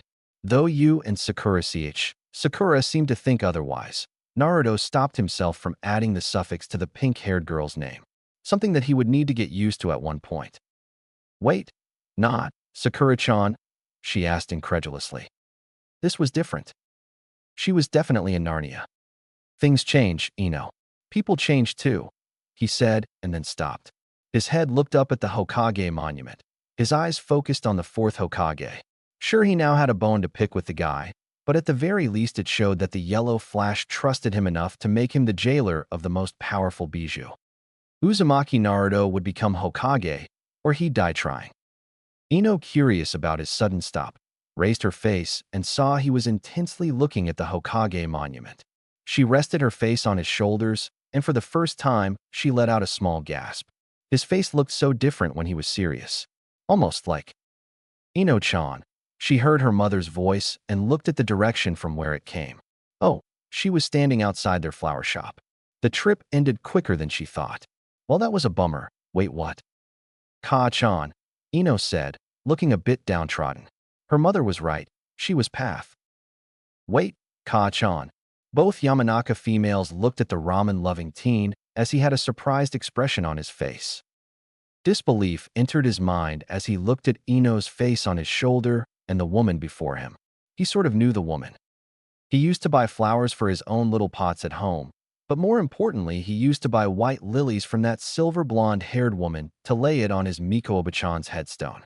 Admittedly and shamefully, he hadn't visited her grave ever since he became a genin, and that felt very hypocritical to him. However, he did not know that this woman, very beautiful woman he added in his mind, was actually Ino's mother. Now that he thought about it, they did look a bit similar, except the woman's hair almost gave her an ethereal look, though Ino looked a lot scrawnier by comparison. Okay, maybe he was being a bit harsh on her for the dope term and the fact that she used to be one of those girls who yelled at him whenever he fought against their Sasuke. Yes, both females replied, one of them curious, and the other one smiling at the question. He would have scratched the back of his head, but he'd probably end up ruffling Ino's hair, so he decided to smile instead. Wow, I always thought you were her older sister or cousin. My, what a kind young man, Mira replied with a smile. It wasn't the first time someone said that, and honestly, she liked being told she was young. Back to the matter at hand, she certainly did not see this coming. The son of an old friend of Myra's, who passed away unfortunately, had her dear daughter on his back. It was a cute sight too. She then spoke, "You haven't come here in a while." "Ah, sorry about that." Naruto instinctively said it upon seeing her face taking on a thoughtful expression. "I had some things to take care of." "No need to apologize, Naruto," the matriarch replied and looked at the boy. "We all need our personal time." "That's true, Dadabayo," he said with a smile of his own. Yeah, this woman was another one of the few people who treated him normally. Not to the point where Uchiha Mikoto cared about him, but she was a nice lady too. Other than that, may I ask why you have my daughter on your back? You two weren't planning to run away, were you? She asked. Her voice teased, as Myra's lip twitched upwards. Me? Both of them said at the same time. With him, her. Then both blonde and blonde proceeded to look at each other with annoyed stares before Naruto looked away as Mira giggled at their interaction. Anyways, Yamanaka-san, I dash. Call me by first name, Naruto, Mira said as she crossed her arms. She then had an expression of mock despair on her face as she spoke. Calling me Yamanaka-san makes me feel old. Right. I never knew your name. The Jinchuriki honestly replied. How could you? After all those flowers I gave you, Mira said, and Ino snorted at her mother's acting abilities. It's Mira. Right, Mira-san, he said and then continued. I need some flowers and also to drop off your daughter. Speaking of which, why is my daughter on your back? Well, other than eloping, I don't see any reason why, Mira continued. Don't worry about that, Mira-san. Nothing like that will ever happen between us. I'm pretty sure of that, Naruto replied coolly, and both females had to stare at him with wide eyes at that statement. Ino Yamanaka didn't say anything, but those words affected her. She wanted to ask why, as her fist almost prepared to hit him straight on the jaw. That's bizarre. Anyway, come in then. She beckoned as she opened the door and moved inside. Naruto sighed and was going to walk forward, but Ino's voice stopped him. Naruto, she said with a bit of confusion in her voice. Said boy looked at her as she started again. Do you have a problem with me? No. Why would I? Naruto asked. He was getting annoyed now. He had to go home, cook dinner, and then read up on more Fuinjutsu. Then why are you treating me like this? Like what? Like I'm not your friend? She asked and Naruto chuckled. However, she couldn't find anything funny in that action. He then looked her straight in the eye as her head leaned in more. Since when did you consider me a friend? He asked and received no reply. He walked forward and stepped into the shop, closing the door with his foot. Uzumaki Naruto was a sociopath. He was manipulative. He wore a mask of an idiot, and most of all, she believed it all her heart. He had to be. There was no other explanation. From day one at the academy, he was loud, exuberant, goofy, and as cheerful as they came. The Uzumaki Naruto she knew was never sarcastic, restrained, a bit chilly, or remotely mysterious. Yet, now, these were the words that she used to describe the orange-wearing dropout. She wasn't even paying attention to the conversations that were exploding around her as she normally did. The young Yamanaka heiress mind trying to dissect as what he was playing, or rather, who Uzumaki Naruto really was. The words he said, The last words he had said to her ever since they returned to her family shop of exquisite botany still echoed in her mind. How he had let out a hollow chuckle that made her nervous, his deep gaze that transformed his normally joy-filled cerulean eyes into twin glaciers that brought a harsh winter, and finally the words themselves that much to her awe cut deep through her. "Since when did you consider me a friend?" Each word was well placed. The question was perfect, and Yamanaka Ino had no reply to offer what she could say to such a statement. Her mind had replayed that moment several times ever since he dropped her off at their shop 10 days ago. The fact that she was even thinking about him annoyed her to no end. Why should she even think about him?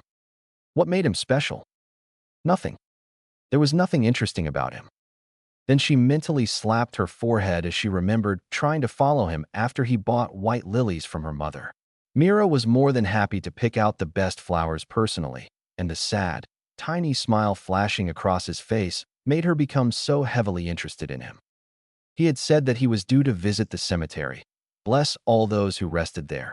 And the fact that someone like Naruto, who was never seen with anyone except Irika, made her mind race at speeds that shamed the yondaime. Whom was he going to pay his respects to? It did not make sense. Naturally, she made the best decision that would benefit her mind's urge. She coerced her mother into tailing the Uzumaki all the way to the cemetery. Of course, after Naruto left the shop, without saying goodbye to her, she approached her mother regarding Operation Tail Uzumaki. Mira refused, stating that whatever Naruto was going to do was his private matter, even though her mother was interested too. Seeing that small spark of curiosity, she fanned into a flame when she volunteered to take the heavy duty for an entire week. Yamanaka Ino learned she was a good gambler that day, and her mother agreed, but told her to keep everything hush-hush as possible. After the blonde had gone a safe distance away, thanks to her mother's excellent sensory perception, they followed him all the way to cemetery. There in that moment, as the pale moonlight shone, Uzumaki Naruto stood in front of one specific graveyard and laid down the small bouquet of flowers. She remembered how he began to speak to the person beyond this world, quite animatedly, as some of the old Uzumaki Naruto came out. Tears formed at the corners of his eyes, and he had to dry them off frequently. It was strange seeing him like that. He looked sad. Normal. He looked so vulnerable. Ino may never admit it aloud, but the Uzumaki's confidence and steeled resolve was something she subconsciously admired to an extent. He seemed almost at times like a wall that could never be broken. The foundations of his will were rock solid, and nothing could ever dent them. Yet, the slight dulling of his eyes, as her mother informed her with the help of her keen sight, seemed almost unreal. After spending more than 40 minutes talking to the departed, he laid down the bouquet and took one lily from there to place it on the grave just beside the one he had placed it atop. He then began to pray. After a few more minutes had passed, he said his goodbyes and left.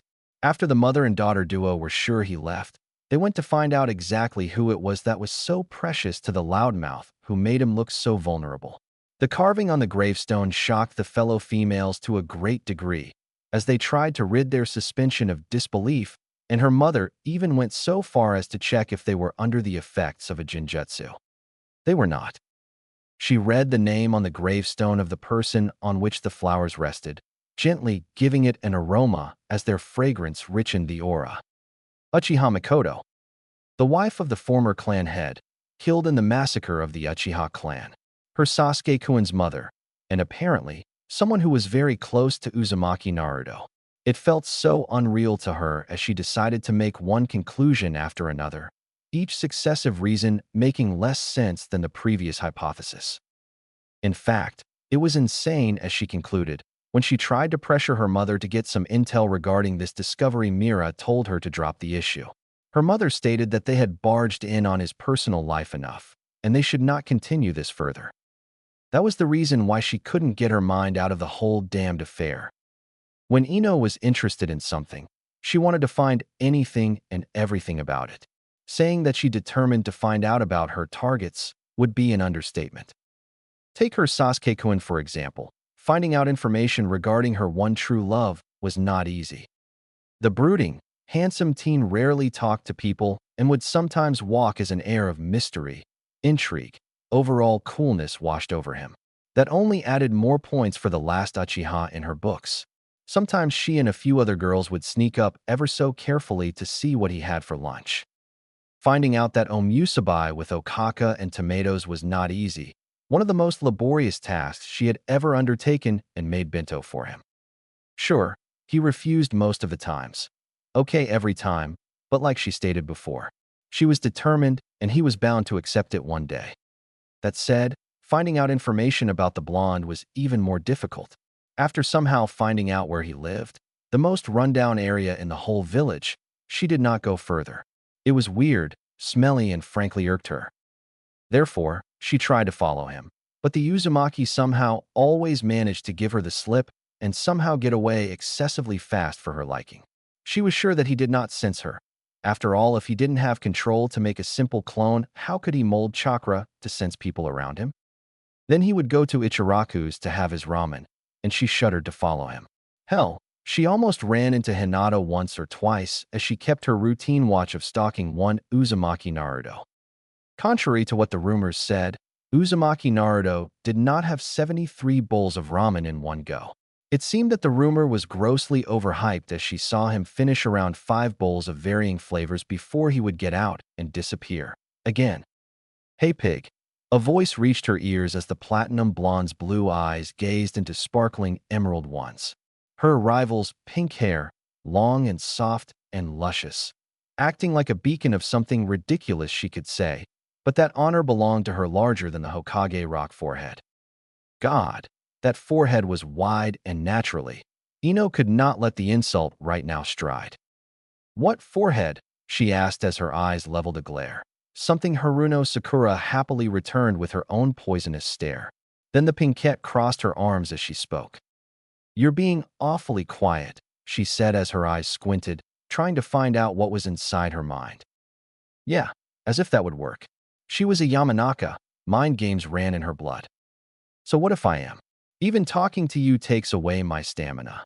She replied cheekily, and watching those veins pop up, twitching violently as the pinkette gritted her teeth, gave her mental comfort. She even threw a smirk to deflate her. Mind Games 101. That's a lot of sass coming from you, pig, Sakura said as she then had a cheeky smile of her own. Yamanaka Ino did not like that smile at all. And why were there legions of fangirls staring at her and Sakura? Well, more like glaring, but amateur stares like that didn't affect her. It was almost like as if. Sasuke-kun, the pinkette said as Ino looked to the left, far end and opposite end of the bench that she sat on. Lo and behold, Uchiha Sasuke sat there as he gazed out of the window in a careless manner. So hot. HN. The grunt came from his throat as so many other girls squeaked and cheered at the non-committal remark. Everything that the Uchiha did was so perfect in her eyes, Sakura's eyes, and the girl's eyes that it made them. The frictional screeching of the door sliding open broke Ino from her thoughts as she along with her classmates graduated after years of hard work, while not much of a problem for her, who bore lectures that made even the dead beg for mercy finally saw their homeroom teacher come in. Yumino Irika was an enthusiastic teacher, as Ino and so many others had come to learn. He was dedicated, hardworking, and a complete pain in their proverbial asses. God, how she hated it when he began his long, laboring lectures. She shuddered as she remembered his speech about how the Shodaime Hokage had used his great and mighty wood to plow deep, bury the seeds, and made it fertile.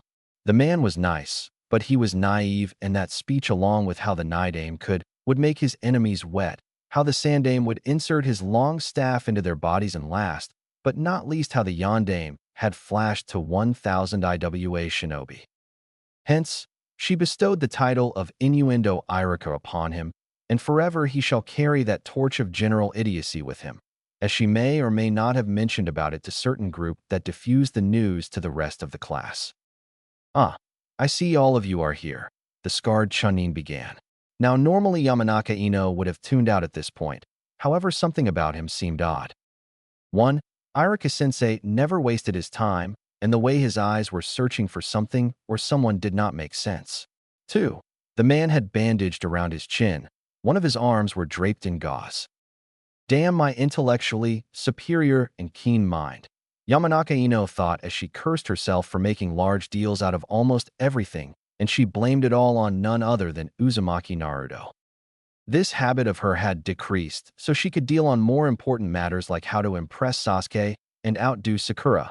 But now, thanks to one orange-wearing, ramen-loving, sociopathic dropout of the academy, her instincts were.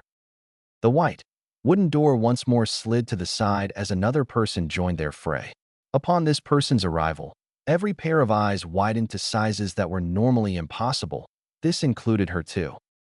There at the front of the class stood one blonde-haired, blue-eyed boy as he struggled to regain his breath. His clothes were simple, yet worthy of more than a few glances from the more delicate members of the opposite sex. Ino herself was impressed at how the new blonde cleaned up, positive points indeed. The boy was wearing blue, full-sleeve jacket that was open, a dark orange undershirt and black pants that came down to his shins. White tapes did their job as they covered the exposed skin as his feet had toeless sandals. His hitaite was wrapped around his neck, as his hair fluttered down to form a fringe of it hanging over his forehead, and a slight, deep noise made the Yamanaka look around to see the Hyuga heiress, blushing up a storm as she turned red beyond measure. It was the same with the rest of the girls who had flushed expressions. Ino herself found the sight appealing. Some of them were even fixing their hair, in hopes to impress the new cute boy. Such sluts. Okay, maybe she was being harsh on them. At least she didn't try to seek the attention of a boy simply because he looked cute. Yeah, take Sasuke-kun for example. Not only was he handsome for a young teen, but cool, skilled, mysterious, and from one of the most powerful clans in Konoha. And wait, the boy at the front had finally stopped panting and flashed Iriko a smile. His hand slowly got up, cutting through the air as he ruffled his own locks of golden hair while nervously laughing. Sorry for being late, sensei, the boy with the whisker marks on his cheeks said.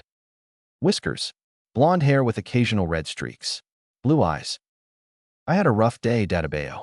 After that I went to do a few things, got tired because of some training and slept in, he continued. He had used a verbal tic known only to one other person and he had failed, but this couldn't possibly be. Naruto, Irika said, and Ino's mind scrambled, along with everyone else in the class. You dash. What?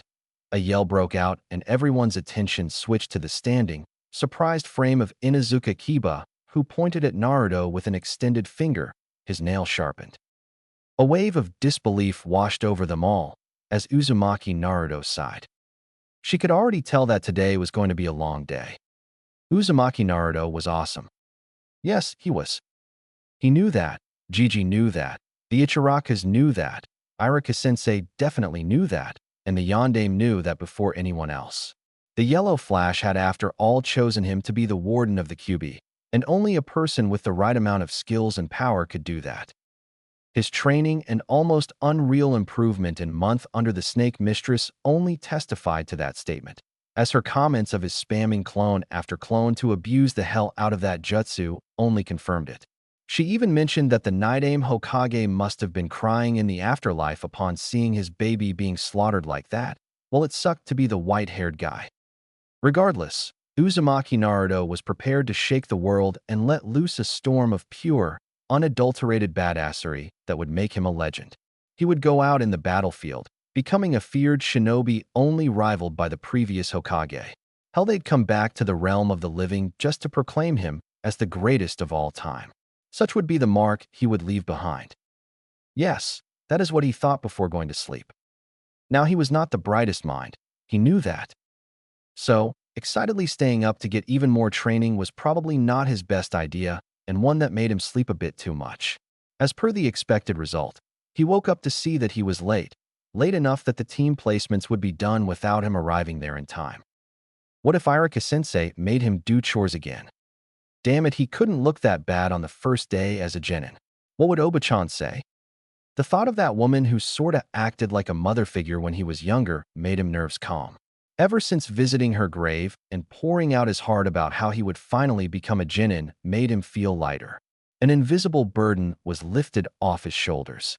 His mind also cleared, and he was able to work better after that. He had even laid flowers on her husband's grave. Just one, but he did do it, Databeo. That guy was weird. He remembered her husband. In fact, he was sure that the man was the one who gave him the title of prankster crime lord. Regardless, going to the flower shop and paying his respects was a good decision. The slight signs of self-loathing were clearing ever since he found out he was the Jinchuriki of the QB.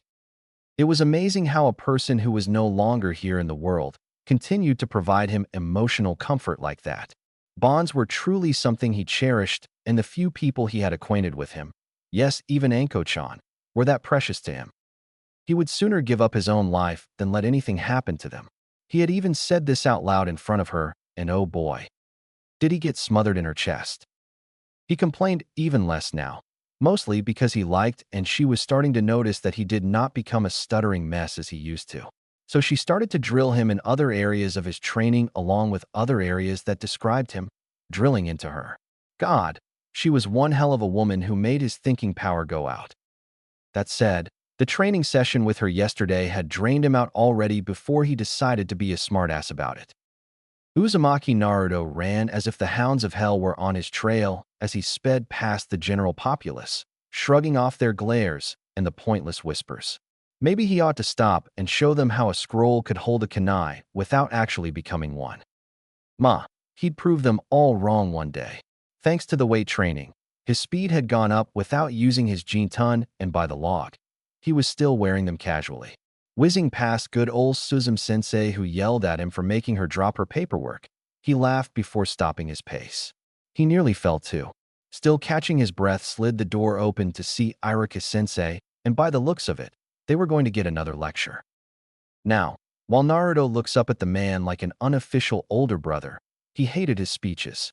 They made noodles of ramen wither and drift away. That and the stare he was giving him did not help. Damn Irika-sensei's judgmental eyes. Naturally, the chosen champion of the color orange gave his response to any situation in which he may or may not have unintentionally fucked up. Yeah, Anko was starting to become a real influence on him. Letting out a nervous chuckle as he scratched the back of his head, he began to give an explanation. Sorry for being late, sensei, Naruto began. A small part of him hoping that scarred Chunin would muster a great and heartwarming amount of mercy in his heart, as he would let the future Hokage is on his way. Perhaps he needed more incentive. I had a rough day, Databeo. After that I went to do a few things, got tired because of some training, and slept in. Boom. Yeah, surely Irika-sensei would accept this reasoning. It was true too. It wasn't like he was slacking off or something. Uzumaki Naruto never slacked off. He had so much energy that he could run for hours without tiring. How many other people from his generation could claim that? Very few. He mused, or none at all. However, it seemed that he wasn't off the hook as his teacher's eyebrow twitched. That was not a good sign. Then he saw him breathe in as his Adam's apple momentarily disappear into his throat before coming back to its original place. That was a bad sign. Naruto. Irika spoke, and Naruto's mind was already trying to think of what to say. He could not bear to go through a lecture right now, that too about his tardiness. He was trying to avoid poisonous snakes trying to bite his ass, Databeo. You, was all that his sensei got to say before another spoke up. Loudly too. What? Came the sudden yell as Naruto slowly turned around and noted the general suspension of disbelief so maliciously dancing in the room. Everyone, every single person was outright staring at him. The boys were surprised. Shino was looking straight at him. Kiba was pointing his finger at him with shock so heavily featured on his face. Choji had stopped eating a chip halfway through, and Shikamaru was looking at him, without trying to doze off. For some reason, the last one made his danger senses becoming aware. However, it wasn't just the lazy Nara stare that made it so. Uchiha Sasuke, aka Team, was looking at him with his onyx eyes and trying to figure him out. Naruto had learned about the Uchiha's Kekkei Genkai and was wondering whether Sasuke had activated his. It was highly probable, and quite honestly would make sense. Team knew how to fight. Naruto couldn't take that away from him. Even now, Uchiha Sasuke was his rival, and one of these days, he was going to take that stick out of his ass. He owed it to Mikoto, and he'd beat up Sasuke to the point of normalcy. Then he would become friends with the Uchiha. Sasuke did seem like that sort of a person. Did this make Sasuke a Misochi? What are you doing here, Do? A shinobi must never show any weakness. Naruto remembered the words that Anko quite literally hammered into him when she would emotionally exploit some of his weaknesses. She knew exactly what to say that would rile him up. It took him nearly 13 days before he started to somewhat temper his mind. That was the only reason he didn't shout like he usually would have. Part of him wanted to do it too. However, the cooler, shinobi side in him made the blonde raise his hand and point it towards his Hitayate. Naruto didn't put it on his forehead due to his rush and loosely tied it around his neck. As the metal gleamed in accordance with the dramatic effect, a sharp series of gasps were heard in perfect synchronization. Well, that was something you didn't see every day.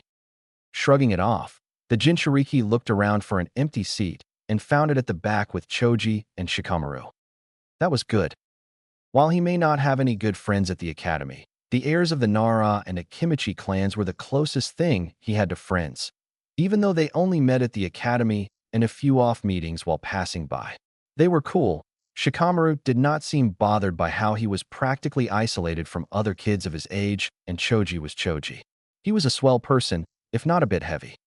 Smiling like his usual self, he was going to walk away, but a sharp pain on the back of his head made him yelp in pain. He turned around to see Iruka's head blowed up like a monster, reminiscent of the ones that existed in his darkest nightmares, and started screaming at him as if he had stolen his ramen. "Naruto!" Iruka yelled, his vocal cords straining past their limits as the demonic howl echoed. A large wind expelled from his mouth, sweeping across the entire room. Maybe his sensei used futon jutsu for this routinely display of righteous wrath. The scarred Chunin balled up his fist as the veins pumped furiously. "Why the heck were you late?" "Like I said, sensei," the boy began while lightly glaring at the instructor. "I trained too much and fell asleep, Databeo. Is that too hard to believe?" "Given your lack of effort, yes." "Sensei, come on. I do give effort. Just not to anything boring." "I see, so. Did you just call my teaching boring?" "Nah, Iruka-sensei." Naruto began as he remembered the recent gossip that Anko apparently heard at the Jounin lounge. He mentally crossed his fingers as he began to speak. "Suzume-sensei was looking for you. She said something about you, her, and the reenactment of Ich dash." The blonde who was not allowed to finish as hand clamped over his mouth, and with his cerulean eyes, he saw the Chunin's face becoming red. Huh, the rumors were true after all. Well, all he could say to Iruka was one thing. "Nice." "That's enough, Naruto," Iruka began, face still as red as a cherry, as he removed his hands and let the boy go. "Go and sit down. Don't be late from now on. You're a genin, and you'll have to be punctual." "Hi, sensei. Don't worry about that, Databeo," Naruto said and was walking forward, but the voice of one Inuzuka Kiba stopped him. "Dobe," the feral boy began as Akamaru rested atop his head. "What the heck are you doing here?" Genin," Naruto said as he pointed to his neck again. "I just pointed it out a few seconds ago." "You failed the exam. Then what are you dash?" "Hey, look, a cat," Naruto said, pointing at the window, and saw how the Inuzuka heir jumped off his bench. Kiba flew to the window with Akamaru loudly barking. Well, it was somewhat cute since the little pup was adorable. However, Naruto grinned as he saw the feral boy was still searching for said, non-existent cat. Oh, how life was good for him at the moment. Still walking up, the blonde stopped upon seeing a person. Her platinum blonde hair was tied up in a ponytail like usual. Her hair was long too, something he liked. However, he did not stand to notice how her skin was unblemished or her cute little nose perfectly complemented her heart-shaped face. He stood here for a different reason as her turquoise eyes looked at his own shade of cerulean. "We need to talk," he said, and for a moment, he saw nervousness flash in her eyes. That passed a few moments later as she nodded her head and mildly huffed, crossing her arms and looking away. This was the Yamanaka Ino he knew. He also noted how the Pinkette's emerald eyes were looking at him, and his heart almost screamed at him to look at her, to talk to her, to yell Sakura-chan, and get hit by her. However, his mind rationalized and told him to walk away. He did not have to talk to Haruno Sakura right now. He'd talk to her later if needs arose. The words she said regarding his abilities as a shinobi were still on his mind, and it would take some time before he forgot them. Beginning his stride again, he noticed something strange. The girls, nearly all the ones in the class, were looking away from him once he gazed at them. They had pink blushes on their cheeks, some played with their hair, and a few even smiled at him. Naruto had to shake his head at the last part. Was he stuck in a dream world where everything was going right? A piece of chalk came flying in from behind and hit him on the head, dispelling that thought. Before Iruka could use his patented monstrous head jutsu, Naruto scuttered over to the bench sitting beside human incarnates of sloth and glutton. He wasn't a bad guy, so he decided to greet the two like he normally did to everyone else. Well, everyone that talked to him. "Yo, Shika, Choji," Naruto said with his usual bright smile, and saw the boy with the gravity-defying ponytail speak up first. Troublesome blonde orange, the pineapple-headed boy spoke, drawling out the last part followed by a yawn. "How are you?" The next question caught him off guard. Shikamaru said it as if he almost knew that Naruto had. "Yeah." Choji added his 2 cents while putting 5 chips in his mouth. Wow, he sure was eager when it came to food. Other than that, Naruto didn't know what to say to them. He had been so overzealous with training, physical improvement, and Fuinjutsu that he had forgotten to ask Gigi or anybody else who knew of his current situation on what to say. A shinobi must see the hidden meanings under the hidden meanings. Yeah, sure. Like saying that he housed an immortal asshole of a titanic fox inside him, was one of the last living descendants of a clan that was related to the Senjus, had a Kekkei Genkai, and had royally kicked the asses of 2 Chunin made very good sense. He could use help right now. Now, Iruka's voice cut through the air as he spoke, diverting all the attention towards himself. As I was saying before, Naruto decided to make his fashionably late entrance. As you all know, an evaluation had taken place recently. You'll see that a lot of students who had passed the test are not here. The reason for that is, they were not fit for being active genin. While they did pass the aptitude exam and had the basic Academy 3 down, their other skills were substandard. Hokage-sama himself has overseen this process. Naruto is here because he retook the test, as he had been given the wrong paper when he gave his exams, of the old curriculum no less. Silence screamed in the room as nearly every darted towards him, except Sasuke. That was no surprise there, except now as Broody McBritster turned around and gave him a glance. A glint of a challenge shone in the Uchiha's eyes, and Naruto noticed it. Was Sasuke glad he was here? Once more shaking his head at the disbelief of what may have just happened, his view on everything was slowly changing. Maybe the world would finally accept orange as the greatest color. Maybe. Now then, Iruka spoke as a smile stretched across his face. His eyes filled with warmth, chest heaving up with pride, and a sigh left his lips. Oh no, Naruto thought with horror as realized that Iruka was going to give a lecture. A slight snoring sound beside him made the Jinchuriki realize that the Nara heir was already asleep and Choji was still munching on those chips.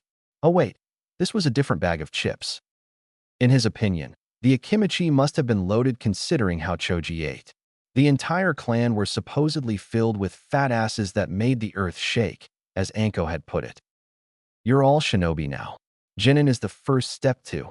Iruka's mouth kept launching out words, but they were registering as nothing more than gibberish in Naruto's ears. A foreign language entirely, and it was hypnotizing him. It made him feel drowsy. The orange-loving teen blamed that on the lack of sleep he already had, and slowly his eyes were shutting. Everything was becoming blurry. Shoulders were slackening, and his head slowly came down to rest on the wooden desk. The Akimichi's rhythmic chomping of the deep-fried food served as a well-received lullaby as he tried to pay attention to what Iruka was saying. He had to pay attention now. After all, he was a shinobi. A future Hokage, and a yawn escaped from his mouth as he told himself he would listen to what Iruka had to say. He absolutely failed. He smiled as his head rubbed his cheek into the smooth, polished surface of wood. Yes, life was good for him and everything was perfect, except it wasn't. He began to hear some noises of girly voices as they came in like broken signals on a radio. His head could not understand what the words meant as his eyes were still closed and darkness was all he could see. Now if only someone decided to stop poking him. He was enjoying his 5-minute nap. Naruto felt the jab again. Clearly, someone was trying to make sure that a certain genin didn't receive his well-earned break. Yawning once more, the blonde-haired teen slowly got up. His neck lightly croaked as small cracking noises thundered from his head. This was going to bother him, wasn't it? Finally opening his cerulean eyes, he scanned to see the classroom in its usual hustle and bustle as he received a few stares from the girls, followed by some blushes. Boy, it was weird. He yawned once more and put his arms behind his head, stretching out his body as it fitted to his shirt, which he did not realize. Hearing some gasps, squeals, one eep, and whole lot of "oh" being let out, he stopped his action while remaining in that pose. Confusion seated inside his mind as his eyes blinked to see most of the females of his class suddenly gush out and look away from him. What the fuck, he thought as he tried to ignore the situation. It wasn't easy, and top of that, he didn't like it. Maybe he could, and there was the poke again on his left arm.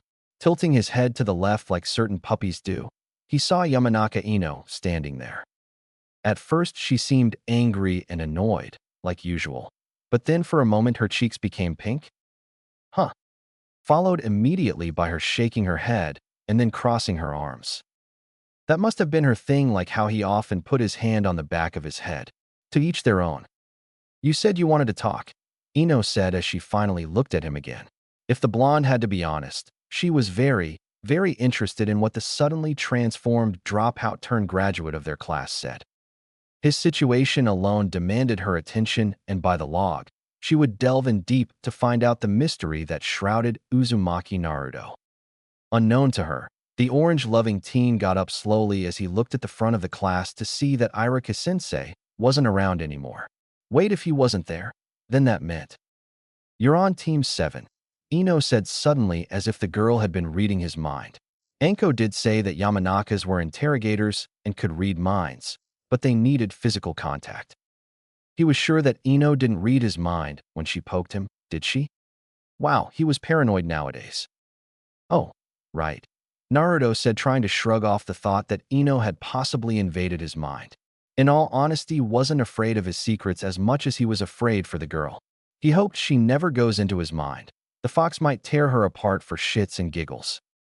Who are my teammates? He quickly added, noting that Ino might catch on to him for his late replies. He was hyperactive after all, something he was sure he couldn't get rid of too soon. Maybe when he was older and had a ridiculously short haircut. Oh yeah, that would be the day. And then some frizzy-looking kid with a weird mohawk and tribal markings would kill him. Sure, as if someone like that could ever touch his swift ass. At this question, the girl almost seemed annoyed and hopeless too. For Ino, it was a travesty as she figured the teen she woke up from his slumber had been sound asleep when Irika announced it. Though it does explain why he didn't shout out when the team placements were announced. With a sad sigh parting from her lips, a wrenching pain in her heart, and a small bit of regret threatening to make her almost break down in depression, she told him. She told him of the fate she had been denied and the one he had been granted. You're with Sasuke-kun and Forehead, she said as she thought about the tragedy. Now Sakura, Forehead would get a chance to bond with Sasuke-kun. There was no doubt in the young mind walker's mind that the Pinkette would do everything to make sure that the Uchiha fell in love with her and run a smear campaign against the Yamanaka heiress. Life was so unfair. A scoff of annoyance broke her out of her thoughts as she saw the blonde teen groan a bit. He then proceeded to bring his hand against his forehead and almost looked like someone had stabbed him with something rusty in his butt. Then she realized it. He was probably pissed for being on the same team as Sasuke. That means that he would hold the team back and hinder her love's progress. It was a tragedy indeed. This is so fucked up, Naruto said, and the blonde beside him looked up at him for his use of crass words. Well, it was no surprise that they were surprised. He rarely did curse. However, this situation called for it. Not only was he on a team with Sakura, with whom he was sure that he would snap at if she said something out of turn, but as if Gigi was playing a joke with him, placed him on the same team as Sasuke. Sasuke, the guy who received a C in positivity and D in cooperation, was his teammate.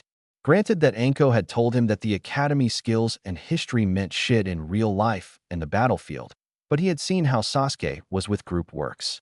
It always ended with him taking charge and finishing the whole thing by himself.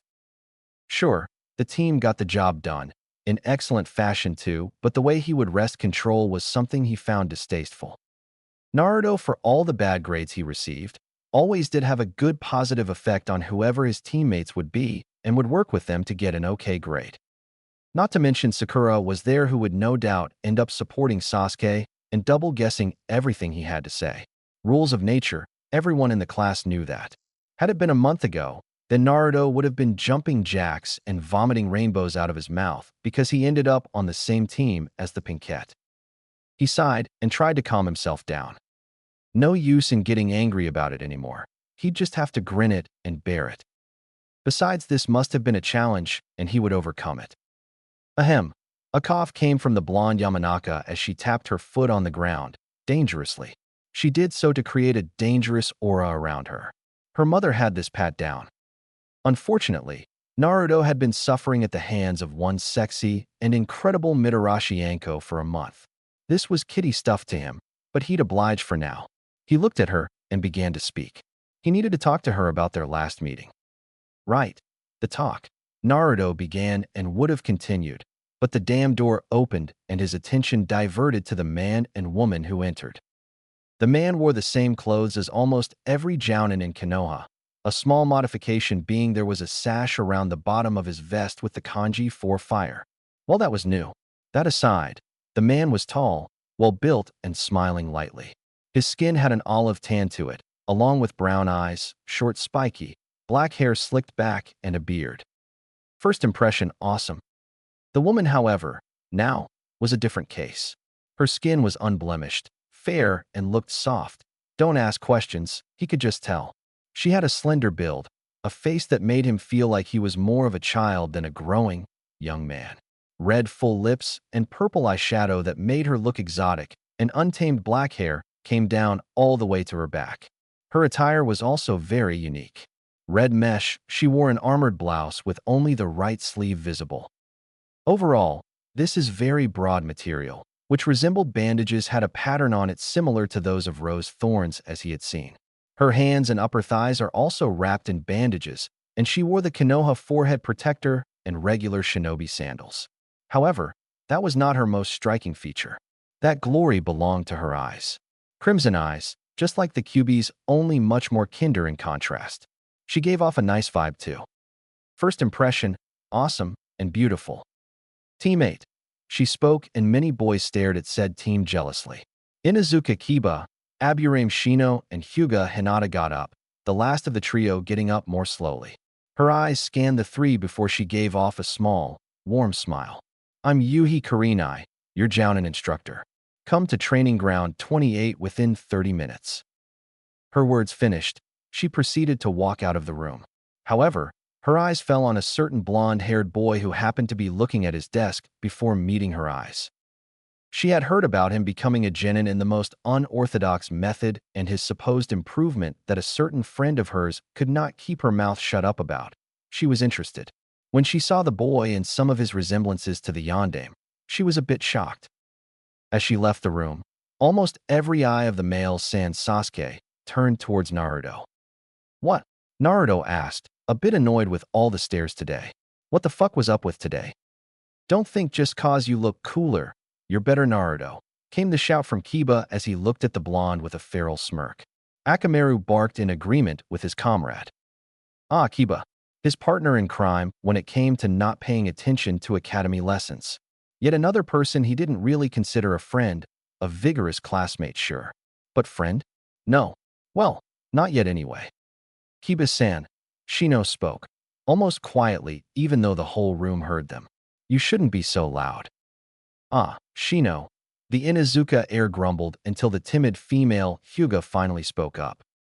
Ayano, Kiba-san, he's right, the short lavender-haired girl spoke. Seeing the boy deflate at her words along with Shino pushing his shades back to his eyes and nodding solemnly, she turned to leave until Hinata's eyes fell on Naruto again. Words could not begin to describe how elated she felt when the teen had appeared again. Honestly speaking, she was sad that he didn't get to pass.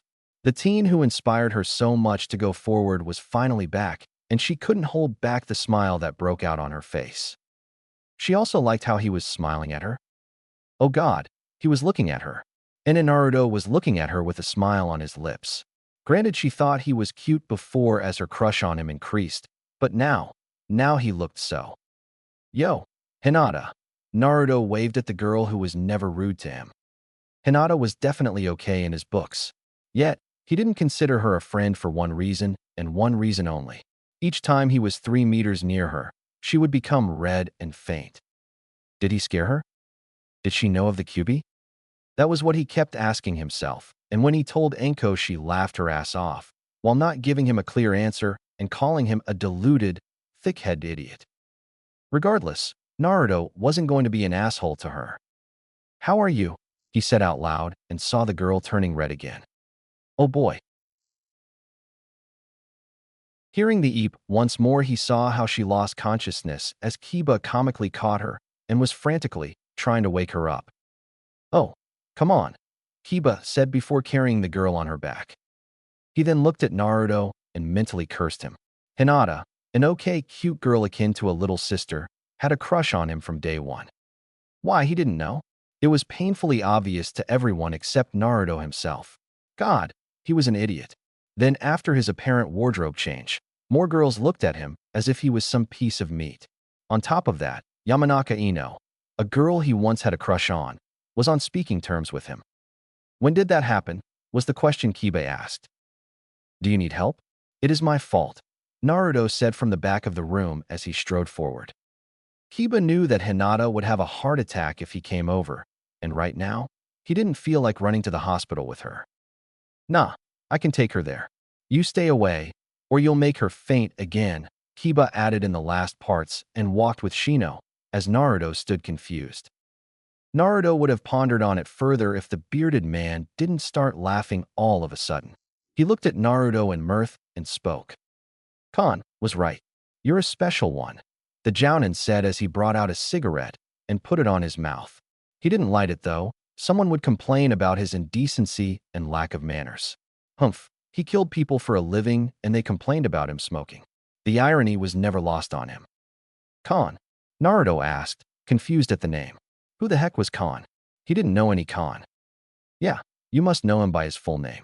He's my nephew Konohamaru, the man said, and Naruto's eyes widened. Yeah, that was a normal reaction considering who he was. Wait, so you're his cancer stick uncle? Naruto asked as he pointed his finger at the bearded man who nearly faltered at the remark. Many people looked at the Jounin with skeptical and judgmental eyes. Naruto looked at the man carefully and indeed could see some resemblances to his Jiji. So this Asuma guy was his son and Konohamaru's uncle. Yeah, that midget still tried to follow him every now and then ever since they met at the Hokage's office. Apparently, he made quite the impression on the youngster and left him with the belief that there was no shortcut to becoming Hokage. Naruto's blue eyes then caught sight of the twin blade holsters on the side of his legs before coming back up. The man's eyebrow was twitching at the remarks along with the stares, and Naruto then heard Ino giggle at his words. He turned to see her, and wow, he didn't know she looked so cute like that. Yup, Enko was really affecting him. Anyways, the man said with borderline annoyance in his tone. Team 10, I'm Asuma, your Jounin sensei, and meet me at training ground 20 within 20 minutes. If you're late, I'm sending you back to the academy. The man then walked out of the room as he saw Ino put a hand under her chin. Troublesome, came the lazy remark from Nara Shikamaru as he got up from his desk. His head already missed the wooden pillow. He saw that Choji had gotten up and was walking towards the door, which only left one team member. Turning around, the boy with the pineapple ponytail spoke, Ino, you coming? Yeah, Ino spoke, as she had to go now. Moreover, she didn't get to talk with Naruto about, well, whatever it was he wanted to discuss. Look, Naruto, I have to go now. Sure, but what about Dash? First team meetings aren't generally that long. If you're still around here, then we'll have a talk, she said, and seeing the teen nod, Ino began to walk forward. Her turquoise eyes seeing the smirk forehead was giving her annoyed her to no ends and the fact that Sasuke-kun was looking out the window only served as a swan song. Instead of Sasuke or another adequately okay teammate, she got the laziest and hungriest people in the world. Her fate was tragic indeed. Good luck, I guess. The words reached her ears and saw that it was none other than Naruto who said it. That was surprising. Maybe he was being nice in general, like he usually was. Then, as her look of confusion remained on her face, she noted something. Naruto looked familiar, like she had seen him before outside of the academy. The absence of the goggles made him look different by quite a scale. After Naruto saw Ino leave, he began to walk forward and saw the spot beside Sakura empty. Well, they were a team, and he had to cooperate. Sitting down, he heard a grunt leave the Uchiha and didn't respond like he usually did. Two could play it at that game. Hello to you too, team, Naruto said. He waited for the barrage of curses and insults being thrown his way by his horde of rabid fangirls. Instead, there was no noise, and he, in sheer disbelief, turned around to see the looks of conflict on their faces. Seriously, what the fuck is up with today? He thought with a deep conscience. It was like as if the sun didn't rise from the east today. I mean, even Sakura isn't dash. Baka. Haruno Sakura yelled as she rolled up the right sleeve of her red top and cocked back her fist. How dare that idiot respond to Sasuke-kun like that? She was going to teach him a lesson for that, like she did every other day. She was just a small distance away from her fist smashing against his head. Sasuke-kun was bound to notice how she took revenge on his behalf for the verbal slight. Naruto turned around and saw the punch coming. Honestly, he could have done so many things. He could have blocked it, dodged it, or even caught it. Naruto could do that. However, a part of him didn't let him. Years of instinct rooted him there as the punch came and ricocheted against his head. God, Sakura could punch hard. The force of the punch made him shift away from the bench as his right side collided against a desk. Groaning a bit, he caressed his sides and sat down on the apparent bench.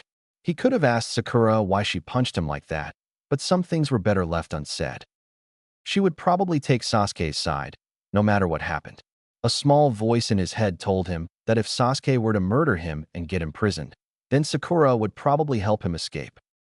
He cared about Sasuke, about as well as he cared for his other classmates, and there was the fact he was Mikoto's son. But if Sasuke ever tried to do that, he wouldn't walk away in one piece. Naruto would make sure of that. Sakura herself was surprised at how the whole thing went down. Normally, Naruto would be pestering her right about now. Instead, he didn't, and she was glad. Maybe he was starting to slowly give up on her. When he talked to Ino, it felt weird, but she was glad again. If it meant for both Ino to be annoyed by Naruto and her #1 fanboy to chase after her rival in love, then it was a win-win for her. Then she ended up on the same team as Sasuke-kun. Sakura couldn't begin to describe how happy she felt at being on the same team as him. Sure, Naruto was in it too, but he was fodder at this point. Then when she finally punched him, she expected him to seem panicked and worried he upset her. Instead, all she got was a blank gaze before he was sent to the other bench. The blonde-haired boy got up and simply sat on the bench, no doubt making up ways to ask her out on a date. She was sure of it. The hands of time kept turning as more jounin began to come in and pick up their respective genin. They had no doubts that a lot of them would be going home tomorrow morning. Naruto himself was not concerned with such thoughts and instead focused with his eyes closed. Something eerily strange happened a few days ago. It was indescribable. It was as if he could feel everything and everyone around him when he was lying in the forest of death when he closed his eyes. It happened for a small moment, but he was sure that he could do it again. Cutting his mind off from everything else, he focused with all his heart. He was calm, he was patient, and he was none of those things. Naruto proceeded to slam his forehead against the desk, weakling muttering out an ouch, then sat upright to soothe his bruised area as he soothed the area with his fingers. Why was life so hard? A deep chuckle reached his ears. Naruto realized that the fox head was going to speak to him. While he couldn't afford to go back into his mindscape, as the Kyuubi called it, since his Jounin sensei could show up at any time, so he had to talk like this without showing too many physical reactions. I see you failed again, Kyuubi said as Naruto's eyebrow twitched. So much for not showing a reaction. Shut up, fox, Naruto thought as he tried to think about his awareness ability. You're a sensor, the fox said all of a sudden, and Naruto's eyes widened a bit as he thought about what his tenant just said. Sensor? Naruto asked the fox. What's that? Seriously? You don't know what a sensor is? I forgot you stupid were for a moment. Hey, sensory technique is when shinobi use their chakra to locate, analyze, and perceive the nature of other chakra signatures around them. Right. Look, the Kyuubi growled out in frustration. In short, say you're standing on that dirty Hokage rock, dash. Stop insulting my home, damn it. And you start using your chakra to locate other people around you. That way you can feel where they are and the buildup of chakra, as in when they'll attack using chakra. Whoa, that's so cool. To think someone like me is a rare senso dash. Shinobi with sensory perception have been around for centuries. Kyuubi quickly added as it felt the boy's happiness turning into dark, gloomy cloud of crippling depression. Why do you always steal my thunder? Because you're annoying. That said, Kyuubi paused for a moment. What you did yesterday was bizarre, even by normal standards. What do you mean? Naruto asked, interested in hearing what the Kyuubi was referring to. Do you remember seeing something? The Kyuubi no Kitsune asked, and the boy hummed in response. Now that Naruto thought about it, he did see something strange when he used his sensing technique. It was like a clear, black and white picture. A map, if you will, of nearly the entire forest of death. He had been lying on the ground when it had happened, and for a moment, he saw everything around him. Yeah, I saw the forest of death, in black and white. So that happened because of your technique, Kyuubi said in thought. That's interesting. To be able to see with your eyes closed and sensing the techniques of your enemies. Looks like you're not completely useless. I'm not completely useless, you damned, dirty fox. You are. Do you know there are 8 more like me? Kyuubi asked with mirth. What? Naruto asked. He was caught off guard with such a statement like that. What do you mean 8 more like you? There are 9 Bijou in total. I am the strongest with 9 tails, and then you have the ones weaker than me from 8 to 1. The Kyuubi said with a vicious smile. Even though I can't sense them with my own technique, mainly because most of them are sealed up right now or not fighting with their Jinchuriki, I can tell. You, Uzumaki Naruto, are weaker than their Jinchuriki. Shut up, Naruto thought with some venom in his mind. I've been working my ass off for a month. Don't you dare call me weak. I've improved, dash. Yeah, you improved all right. I am not denying that, Ninjin. However, Kyuubi said as his voice continued to grow louder. You fucked yourself up. You have the potential. You could have grown stronger years ago if you had started training seriously.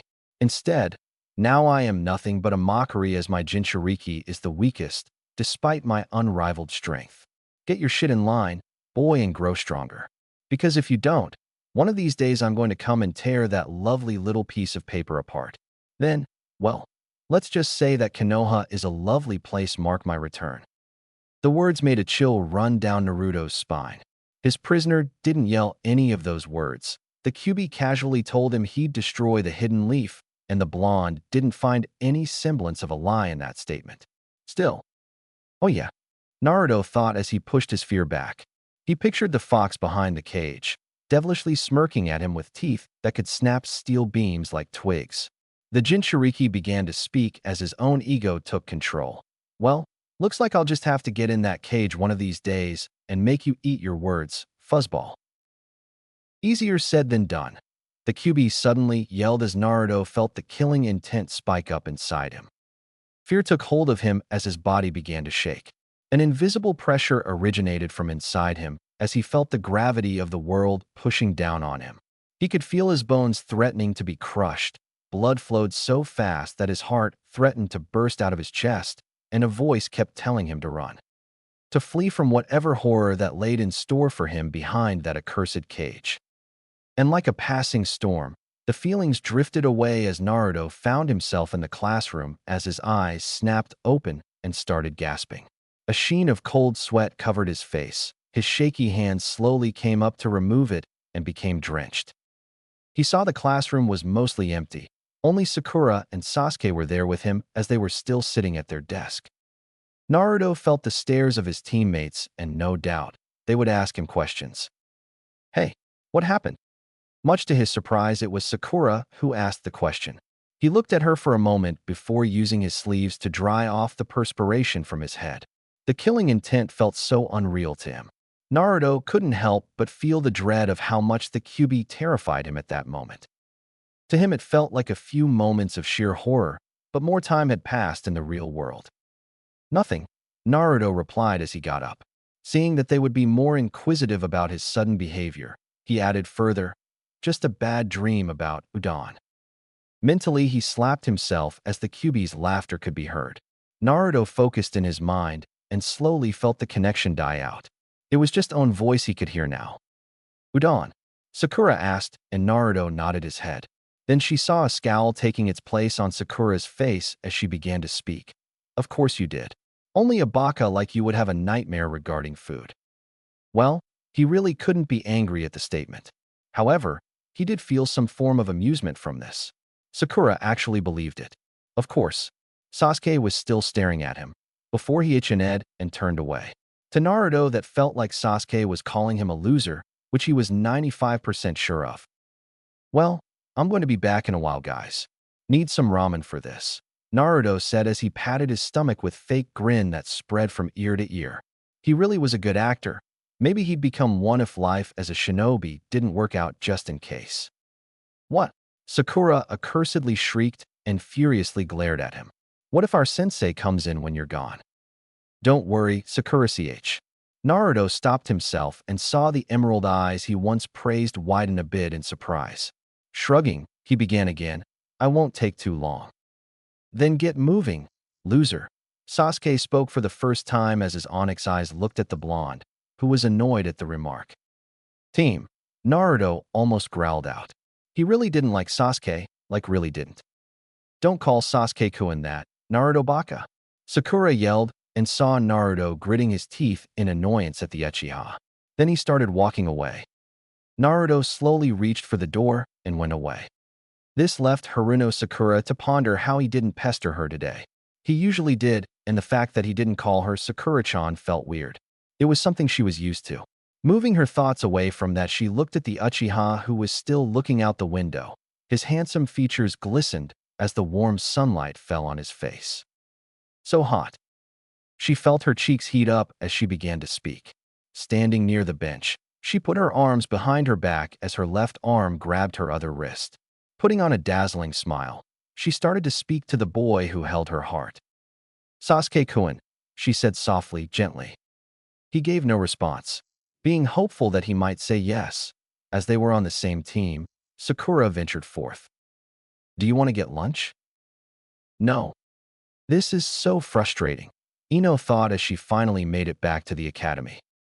Her Jounin sensei was an ass. Well, that was her first impression, and then he was promoted to jerk. Apparently, Sarutobi Asuma, as he told his name, did not look forward to taking a team. The reason he took one on was because the Hokage forced him to. Ino had called bullshit on that in her mind. He then gave them a small test.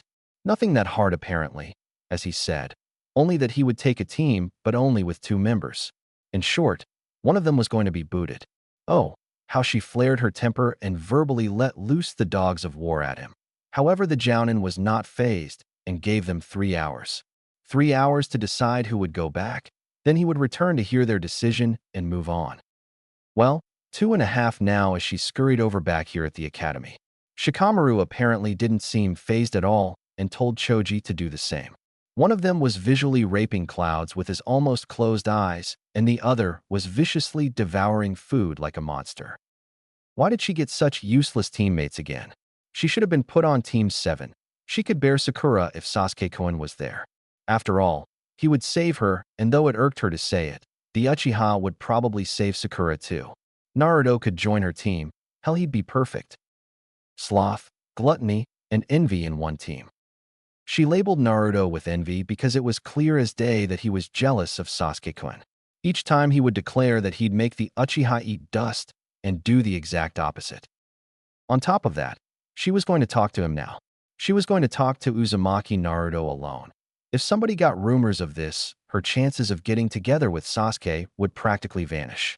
After all, everybody knew that Uchiha Sasuke and Uzumaki Naruto hated each other. The fact that Naruto knew Sasuke's mother well enough to lay flowers on her grave ate away at her to no end. Stupid Naruto taking away her time. Ino finally reached the door of room 301 and saw through the glass in the door that Sakura was alone, with Sasuke-kun, talking cheerfully, blushing, and Sasuke looked at her all of a sudden. That slut, Ino thought, poison gathering in her mind as he opened the door, suddenly grabbing their attention. Both of them looked at her. Sasuke-kun looked at her, and where was Naruto? Huh, she had to say in confusion. The blonde said he'd be here. Was he doing this to piss her off? What are you here for, pig? Sakura asked, as she smirked no less. Not here to talk to you, forehead. Was she bothering you too much, Sasuke-kun? Ino asked as she put on a cute pose. Sakura growled and Sasuke didn't react. In fact, he was giving them an impassive, sexy stare that was always on his face. Both of you are bothering me, he replied as said girls flinched from the tone he used. However, he wasn't done. Annoying fangirls. Sasuke rarely spoke to them. He would keep his words short, but this actually got to them. The fact that he said it with such disdain made a pang in their hearts. However, Ino felt more than that. She felt sad and almost annoyed. Maybe it was because she had to go back and say whom she wanted to kick out of the team. Before she could speak, a voice behind her made itself known. Our sensei still isn't here? Ino turned around to see Naruto in different clothes, the same attire he wore when he had saved her, when he had held her like a new bride and hold it right there. No, she was just a teen girl who may or may not have had thought cross her mind. Mira certainly didn't help when Ino told her mother about how Naruto had saved her from the fall. These were just her mother's words playing a trick on her as she regained her thoughts. Naruto, oblivious to it all, saw the Yamanaka first turn a bit pink, then shook her head before putting her arms on the side of her hips as she looked at him. She seemed angry. He was sure he didn't do anything incite such fury except maybe his asshole-ish behavior from the other day. So, do you want to talk now? Naruto asked all of a sudden, and whatever Ino was going to say stopped right there. What are you guys going to talk about anyway? Sakura chirped in as she saw her rival, a person she is still slightly jealous of due to her looks and popularity, talking to Naruto. Not that she was interested or anything, but this was bizarre. Nothing that concerns you, forehead, Ino said. He's on my team. If you two idiots take too long, then our Jounin sensei will think he's left. Actually, Naruto spoke in between them both as he earned their glares. Wow, it was still weird being on the end of that look. Our talk won't take up too much time. If our sensei shows up, we'll be on the roof. Naruto finished and was walking out of the room. However, Ino did not move. What was Uzumaki Naruto playing? Her mind tried to put the pieces together. 1. He dressed well. 2. He looked good. 3. He said they weren't friends. 4. He didn't call Forehead by her affectionate nickname of Sakura-chan anymore. 5. They would talk on the roof alone, where no one could see them. While Ino was glad no one would see it or spread rumors about it, but there were a few problems. Sasuke-kun had already seen her talking with him, more than once no less, and here she was going to the roof with him. Finally, if Ino didn't know any better, she'd say that Naruto liked her and was doing all this to confess to her. Oddly enough, she did not feel bad about the last part, mainly because 1. He looked decent and no boy ever had the guts to ask her out. She would always smile, put a strand of her hair behind her ear, and they would run away in embarrassment. Oi, Ino, Naruto said as his head could be seen tilting outside the room. Are you coming or what? Why, yeah, Ino replied, stuttering a bit at being caught off guard like that. She was about to leave before Sakura stopped her. Since when did you start talking to Naruto? The pinkette asked, not sure why Naruto was bothering to talk to Ino of all people. Like I said before, it's none of your business. Bye, Sasuke-kun, she said to the boy, cheerily waving at him. The boy simply turned his head, finding the scenery more interesting. Again, she felt that pang in her chest. She then walked out as Sasuke continued to look out the window, and Sakura had a thoughtful look on her face. Since when were Naruto and Ino friends? A small breeze was dancing on the roof. Gently it traced its relaxing fingers across everything it met, and to any person this was perfect considering the slightly warm weather today. Ino herself appreciated it, as she stood taking in the relish of the relief. She saw the Uzumaki stretching out a bit as a small bag box wrapped in cloth on the ground beside him. He then stopped and looked at her with a bored look. "You're finally here. I thought it was going to take longer." Naruto was never one for subtlety and was about as blunt as they came. "What do you want, Naruto?" "I have to go back to my team again," she said, and the Uzumaki looked more interested when she mentioned team. Yeah, he was perfect for her team, all right. "Why?" Naruto asked, curiosity jumping up and down inside him. Did something happen? He saw the platinum blonde sigh and scowl before she spoke. "Just a stupid test." "What the heck did you call me for?" Ino asked, a bit annoyed at how the team wasn't getting to the point. She had major issues to solve, and for the life of her, she couldn't decide to who to kick out. "Ah, right," Naruto said, drawing the last word out. "It's about what happened that day, when I caught you." "Caught me? You talk like as if I was committing a crime. Also, why didn't you tell me you passed?" Ino asked, still annoyed at that part. "Huh? Why should I tell you anything about how I passed?" Naruto asked, a bit taken back at her words. Then he spoke like the frank person he was. "Besides, it's not like you care about whether I pass or not." Ino opened her mouth and shut it quickly again. Her mind tried to say different lies and make up excuses to show that she did care about him, but another voice in her head echoed. "Since when did you consider me a friend?" The words made her feel guilty. Guilty of actually considering him a dropout when he had passed. And of course, Ino didn't know him that well. "I was going to apologize to you, but you just had to make it weird, didn't you?" Naruto continued, and the blonde was further surprised by his words. "You were going to apologize to me?" Ino asked, not really believing what he said. Naruto never apologized to anyone in the academy, ever. "Duh," he said as if it was the most obvious thing in the world. Naruto then grumbled as he put his hands into deep abyss of his pockets as he spoke. "I was a bit tired that night. Then after I saved you, instead of getting a thank you or something like that, you called me dope instead." His words made her feel that pang again. However, unlike how Sasuke's cold and harsh words cut into her, Naruto's reasoning made her feel like being hit with something. It was true, she did not thank him for catching her, otherwise she'd have a few bruises on her. Anyways, he spoke, breaking her thoughts as he looked at her. Naruto sighed a bit before speaking again. "Sorry. That's all I wanted to say." She saw how the boy then picked up the small object garbed in a green cloth and walk away from her. Unconsciously, she started to follow where the boy went and saw him sitting down on the floor as he leaned against the wall. Ino stood in front of Naruto as he had an inquisitive look on his face. "What are you still doing here?" "I'm done talking to you," Naruto said, not realizing how his words sounded at that moment.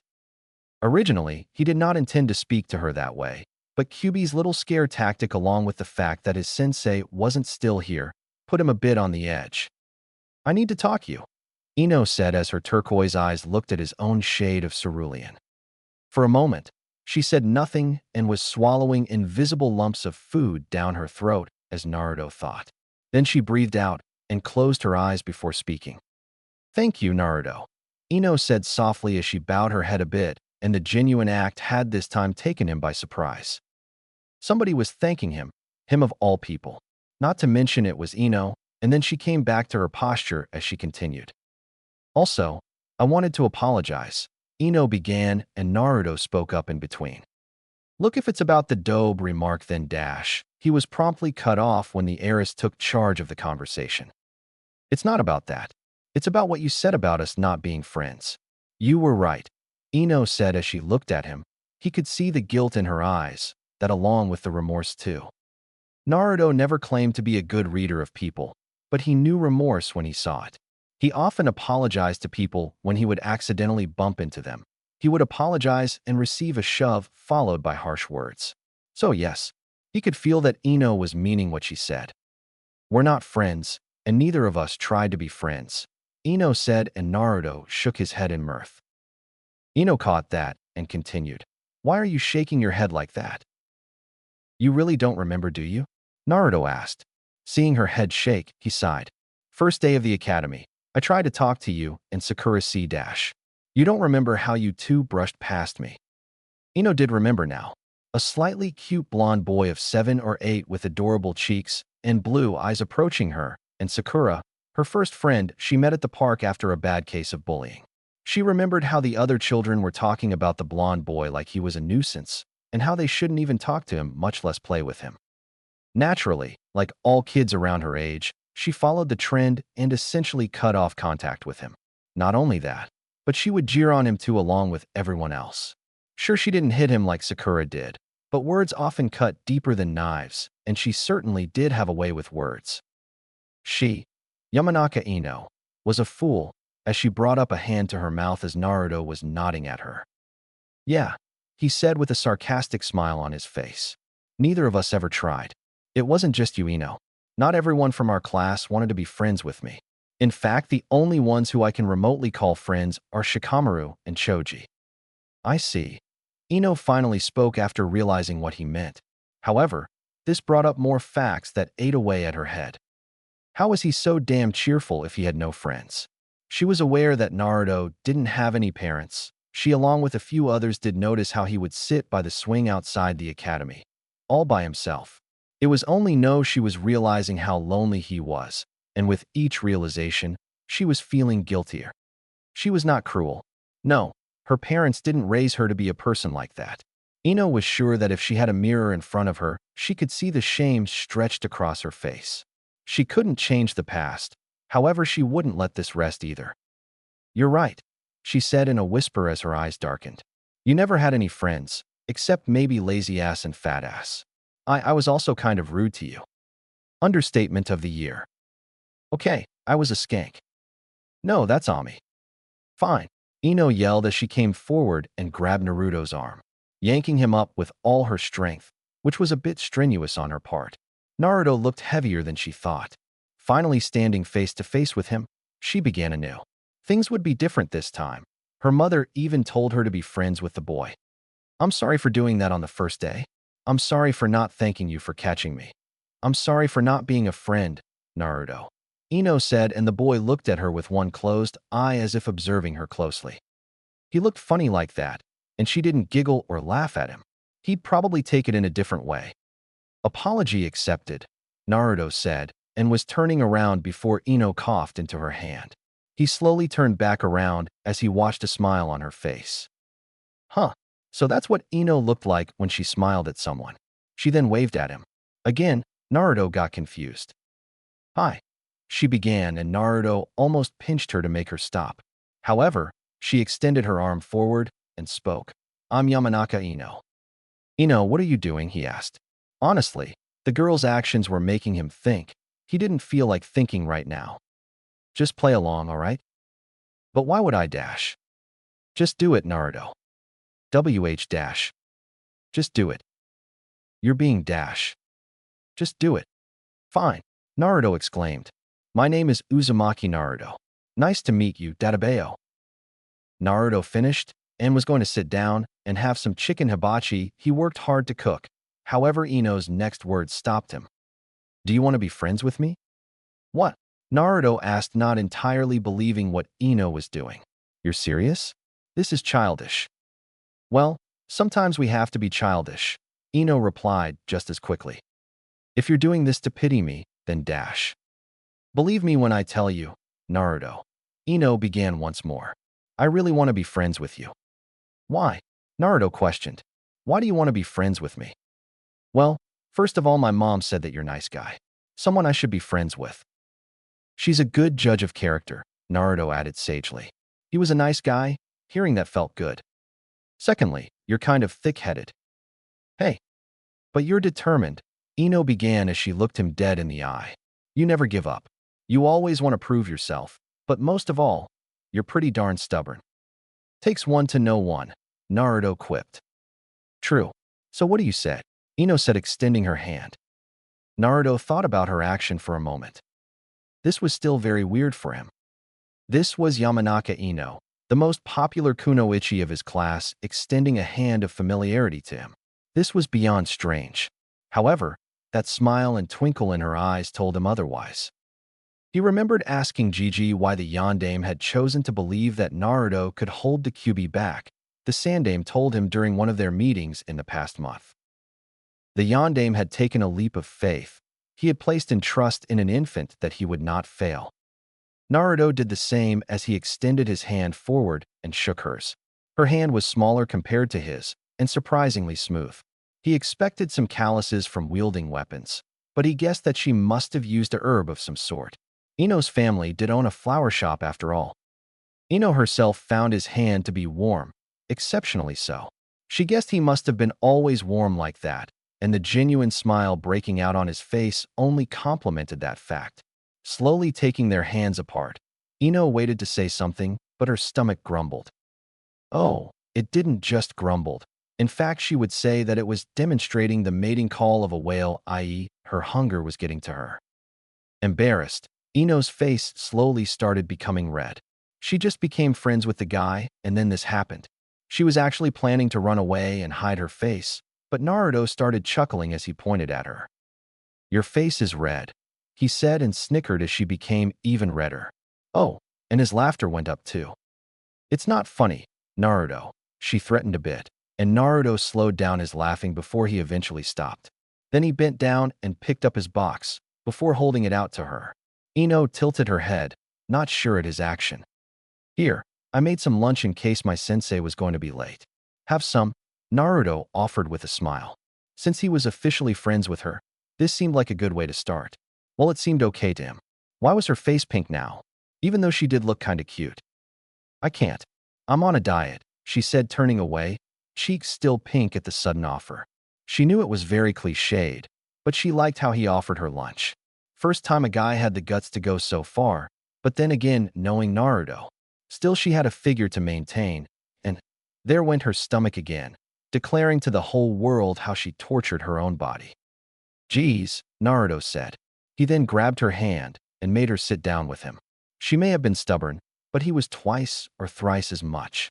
He then started unwrapping the cloth as he handed her the chopsticks. He didn't see how her cheeks were still pink and the slight pout on her face at the sudden action. "I made this, Databeo," Naruto said as he opened the box, and the aroma of spices, well-cooked chicken, and other vegetables invaded the air. Yamanaka Ino glanced at the food, and she had to say it looked good.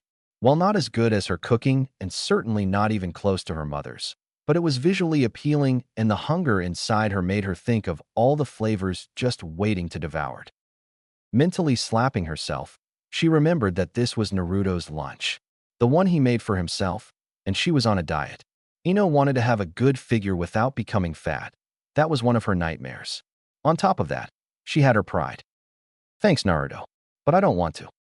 "You're drooling, Ino," Naruto replied as he pointed at the small, trickling saliva escaping from her lower lip.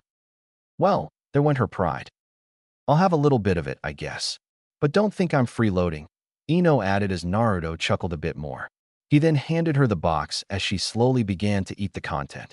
As she had guessed, it wasn't bad, and her apparent state of famish only made it taste better. "How is it?" Naruto eagerly asked as someone other than Iam tasted it. Since she taught him how to cook in the first place, he knew there would be a certain amount of biased opinion in it. However, this was Ino. She wasn't exactly one to mince words that much. In a way, she was a bit like him. Blonde, energetic, stubborn, and loud. "It's okay," she said as took another mouthful. "All right," Naruto said as he pumped one of his fists. "Next is going to be 50 different flavors of ramen." "Ugh," Ino said as she took another bite. She dreaded the fact that there were 50 sorts of ramen. "Oi, don't diss ramen like that," Naruto said and began another conversation with the platinum blonde. Unknown to them, a man was sitting on a tree not too far away from them. He watched everything with one eye and smiled as his lone orb turned into an inverse U shape.